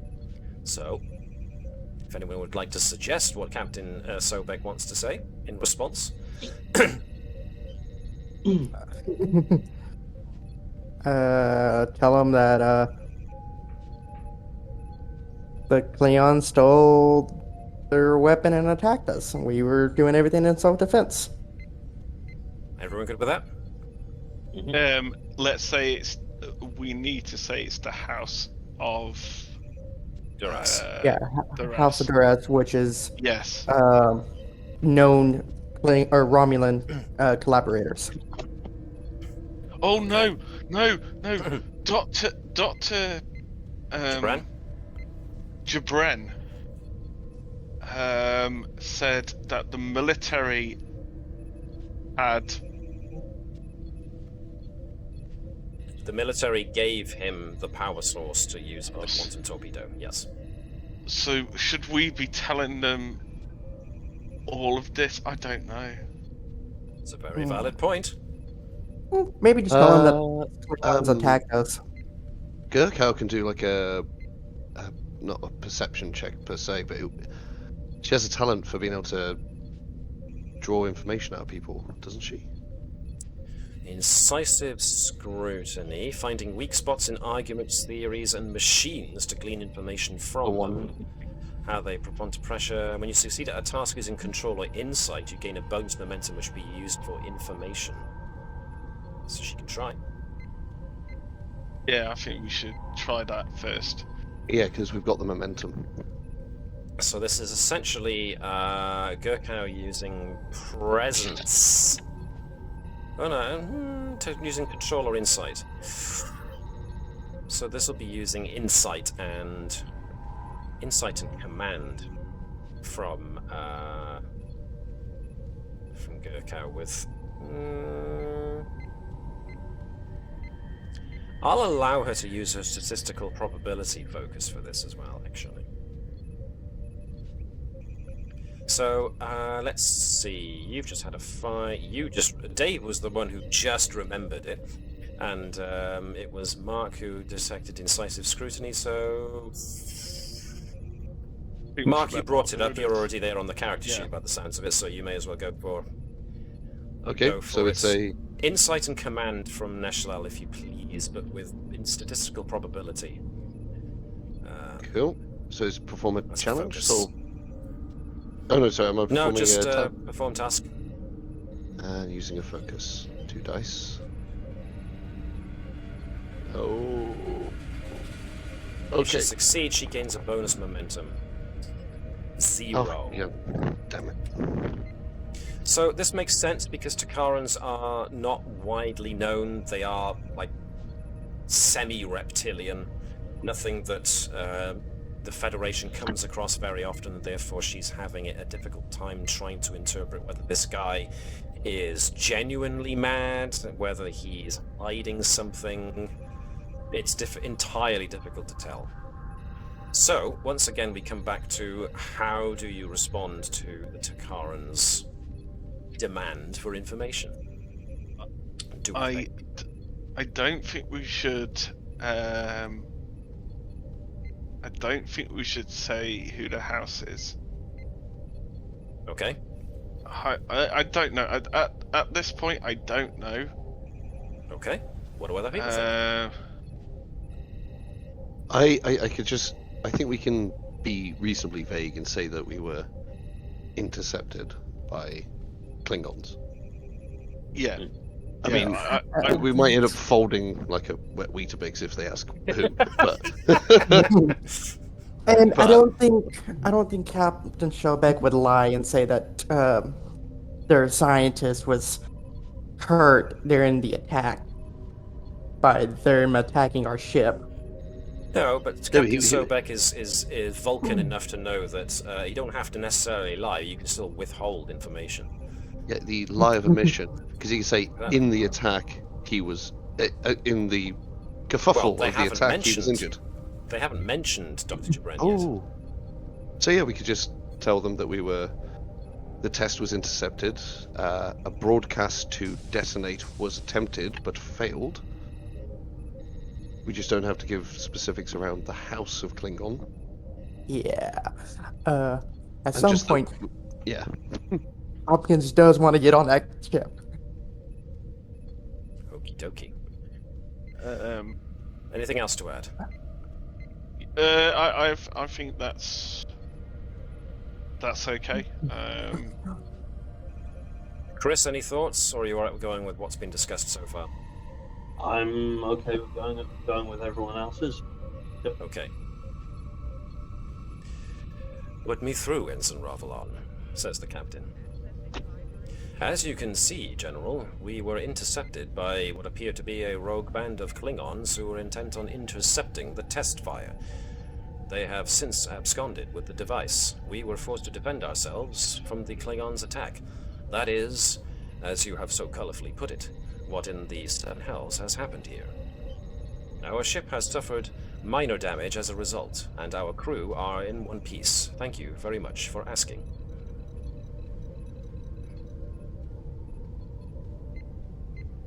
So you allowed Klingons, rogue Klingons, to get away with our experimental weapon? Sobek, when this is over, I will have your commission for this outrage. We will be taking that Klingon ship and its crew back for interrogation. You, in the meanwhile, can feel free to see to your own repairs and then exit Takaran space. We will intercept the Klingons on our own. Is this understood? Nope. Yeah, good point. Yep. Nope. Sorry, I- that Klingon ship is Federation property now. Technically, they fired upon us, Captain, and General, rather, and therefore we should be interrogating them. They are technically Federation allies, and why they saw fit to do away with the treaty that's disbanded there, at which point Takaran interrupts. I don't give two damns about your so-called treaties. You are in Takaran space now. We are Takaran security forces. We will be taking these prisoners in for interrogation. Now where is Dr. Jabren? 6 feet under. No, I'm not going to say that. Your call was important to us. Yeah. Please stand by. Please stand by while we locate Dr. Jabren. No, what's the response to this question? I think Sobek has to basically really push the thing of going, no, these are our prisoners. Mm-hmm. Also, with the fact that from what we have heard from Dr. Jabren, the fact that this technology may be Romulan, and this be, give them pretty much all the information and just go, unless you want me to contact Starfleet right now, I honestly think you need to escalate this. Not escalate, but at least, Okay. Is it Takar? Is it the Takarans? Isn't it? Yep, that's correct. The Takarans are, small compared to the Federation. Well, the Federation fleet. They do not. Hold on. Sorry. Oh no! You're quite right, but we can also offer a sort of we've got the breadcrumbs of the tachyon trace that Gerkow has, so we can say that there is a problem and they have got it, but we can chase them down if we act quickly, rather than just threaten them implicitly. So we don't have In to the threaten. fact that their doctor did attack one of our crew members. Okay. It's all right. We need to. We really need to, like. Yeah, we don't. We need to like put our foot down and be like, yeah, no. Okay. All right, the crew of the Klingon ship. I do think we need to, hammer the point home. Not threaten them, but hammer the point home that this is now a Federation Investigation. Investigation. Okay. With like new with information coming to light, if he wishes to discuss this any further, then he is more he's more than we are more than happy to accommodate him. But seeing as the actual weapon is getting away, and we do have a trace on where this weapon, this new torpedo is going, we would have to pretty much, we're going to take the Klingons and then, at least take a few of the Klingons, the officers. Yeah. I don't think we need to take the whole crew. Yeah, I do think we have a compromise that we could do. So Chris? they want to get the Sorry, go on. torpedo back, Yeah. correct? Seems so. Be like, well, we have the tachyons that you can follow now. Leave us the Klingon ship, so we can interrogate the crew while you go hunt down the torpedo. Okay. Or it could be a joint effort. We'll have the prisoners for now, whilst we all go and search. So they can assist with the tracking down of the torpedo, and then once we've secured the weapon, which should be the number one priority, we can then discuss prisoner exchange and interrogation afterwards. So, final word. What exactly do you want Captain Sobek to list out? Oh god. That was a lot. Yeah. So, do you? So if I can get if I can try and nail down the gist of this, your preference would be what? You should leave the Klingons behind for us, and you should get after the torpedo now, and we'll give you how to track it. Or are you going? Let's all go together, so we can do this as a team kind of thing. I don't Or necessarily take trust. the Klingons so we can go off and find the torpedo. I think we should do it as a team. I don't necessarily trust them to do the finding of the torpedo on their own. Yeah, else think? I'm just trying to think, since they kind of don't want to work with us, to get them out of our hair quick enough. I think we should take officers, and then take Klingon officers, and then go and search for the weapon as a group. Because that's a concession to them. Yeah, we'll leave some of the crew with them, but we're taking the officers. Yeah. I know Elizabeth really wants that. Really wants that thingy. We should also. No, but the lead ship that has the torpedo might be a better ship. Yes, What we could do is use the Klingon ship, and since there's only one person on both ships that can speak Klingon or read Klingon, can use that ship as a Trojan horse. Yes, that is a brilliant idea. There we go. Yep, I support that. So have somebody on the other ship just so we can pilot it and use it as a Trojan horse. But it needs to be fully operational. Yeah, but how long will it take to? How long does it? Phlesc can do easy repair breaches and can remove complications, so I can go on board to support repairs. Trouble is, but though, how long is it the repair's going to take? Oh yeah. That's the actually, question. no, that's a good point. I mean, it just ran out of power, right? Yeah, but They also we took have some been structural firing damage. Yeah, it depends on how. If it takes like more, they have only just left. Yeah. So we can be hot on their trail. And I'm perfectly honest. Yeah.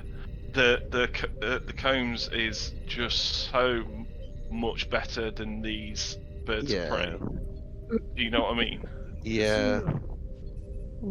But That a is Klingon true. bird of prey. Yeah, I get where you're going. Okay. So final verdict. You're taking some of the Klingon officers, leaving the rest for the Takarans. You are then going to follow the trajectory of, or the trail of, the torpedo. Taking the Klingon ship with you and trying to repair it in transit is going to be difficult. And of course, leaving and staying behind here, the longer you stay here, the more time the other ship has got to get away. I mean, we could also have both these ships get a head start and a minor crew between the two crews jointly tasked to repair it here So you and then could catch up just- later. So essentially, leave a small amount of repair crew behind on the Klingon ship. Trouble is, though, the Klingon ship is currently occupied by Klingons. You will be transporting some of them out, but there'll still be guys actually on board. So this is going to take a bit of a thing to do. So if I jump us back to Not if both sides. As a background and upbringing in business and trade, I'll try and negotiate with Hopkins that we will get a better ship if we chase down the lead Klingon ship, because this is a broken, not as well maintained bird of prey. The lead ship will definitely be in better condition. And seen as the lead that ship is, these two ships were were pretty much, no, not rubbish, but pretty much poorly maintained, banged up, beaten up. Either way. Sacrificial pawns. I see. Okay. Yeah. Oh yeah. Well, it's what best ends for up pawn. happening is that the Takarans agree to allow you to take just a pair of Klingon officers, which is you need really from a crew of like 12, while their security officers board the ship and secure it.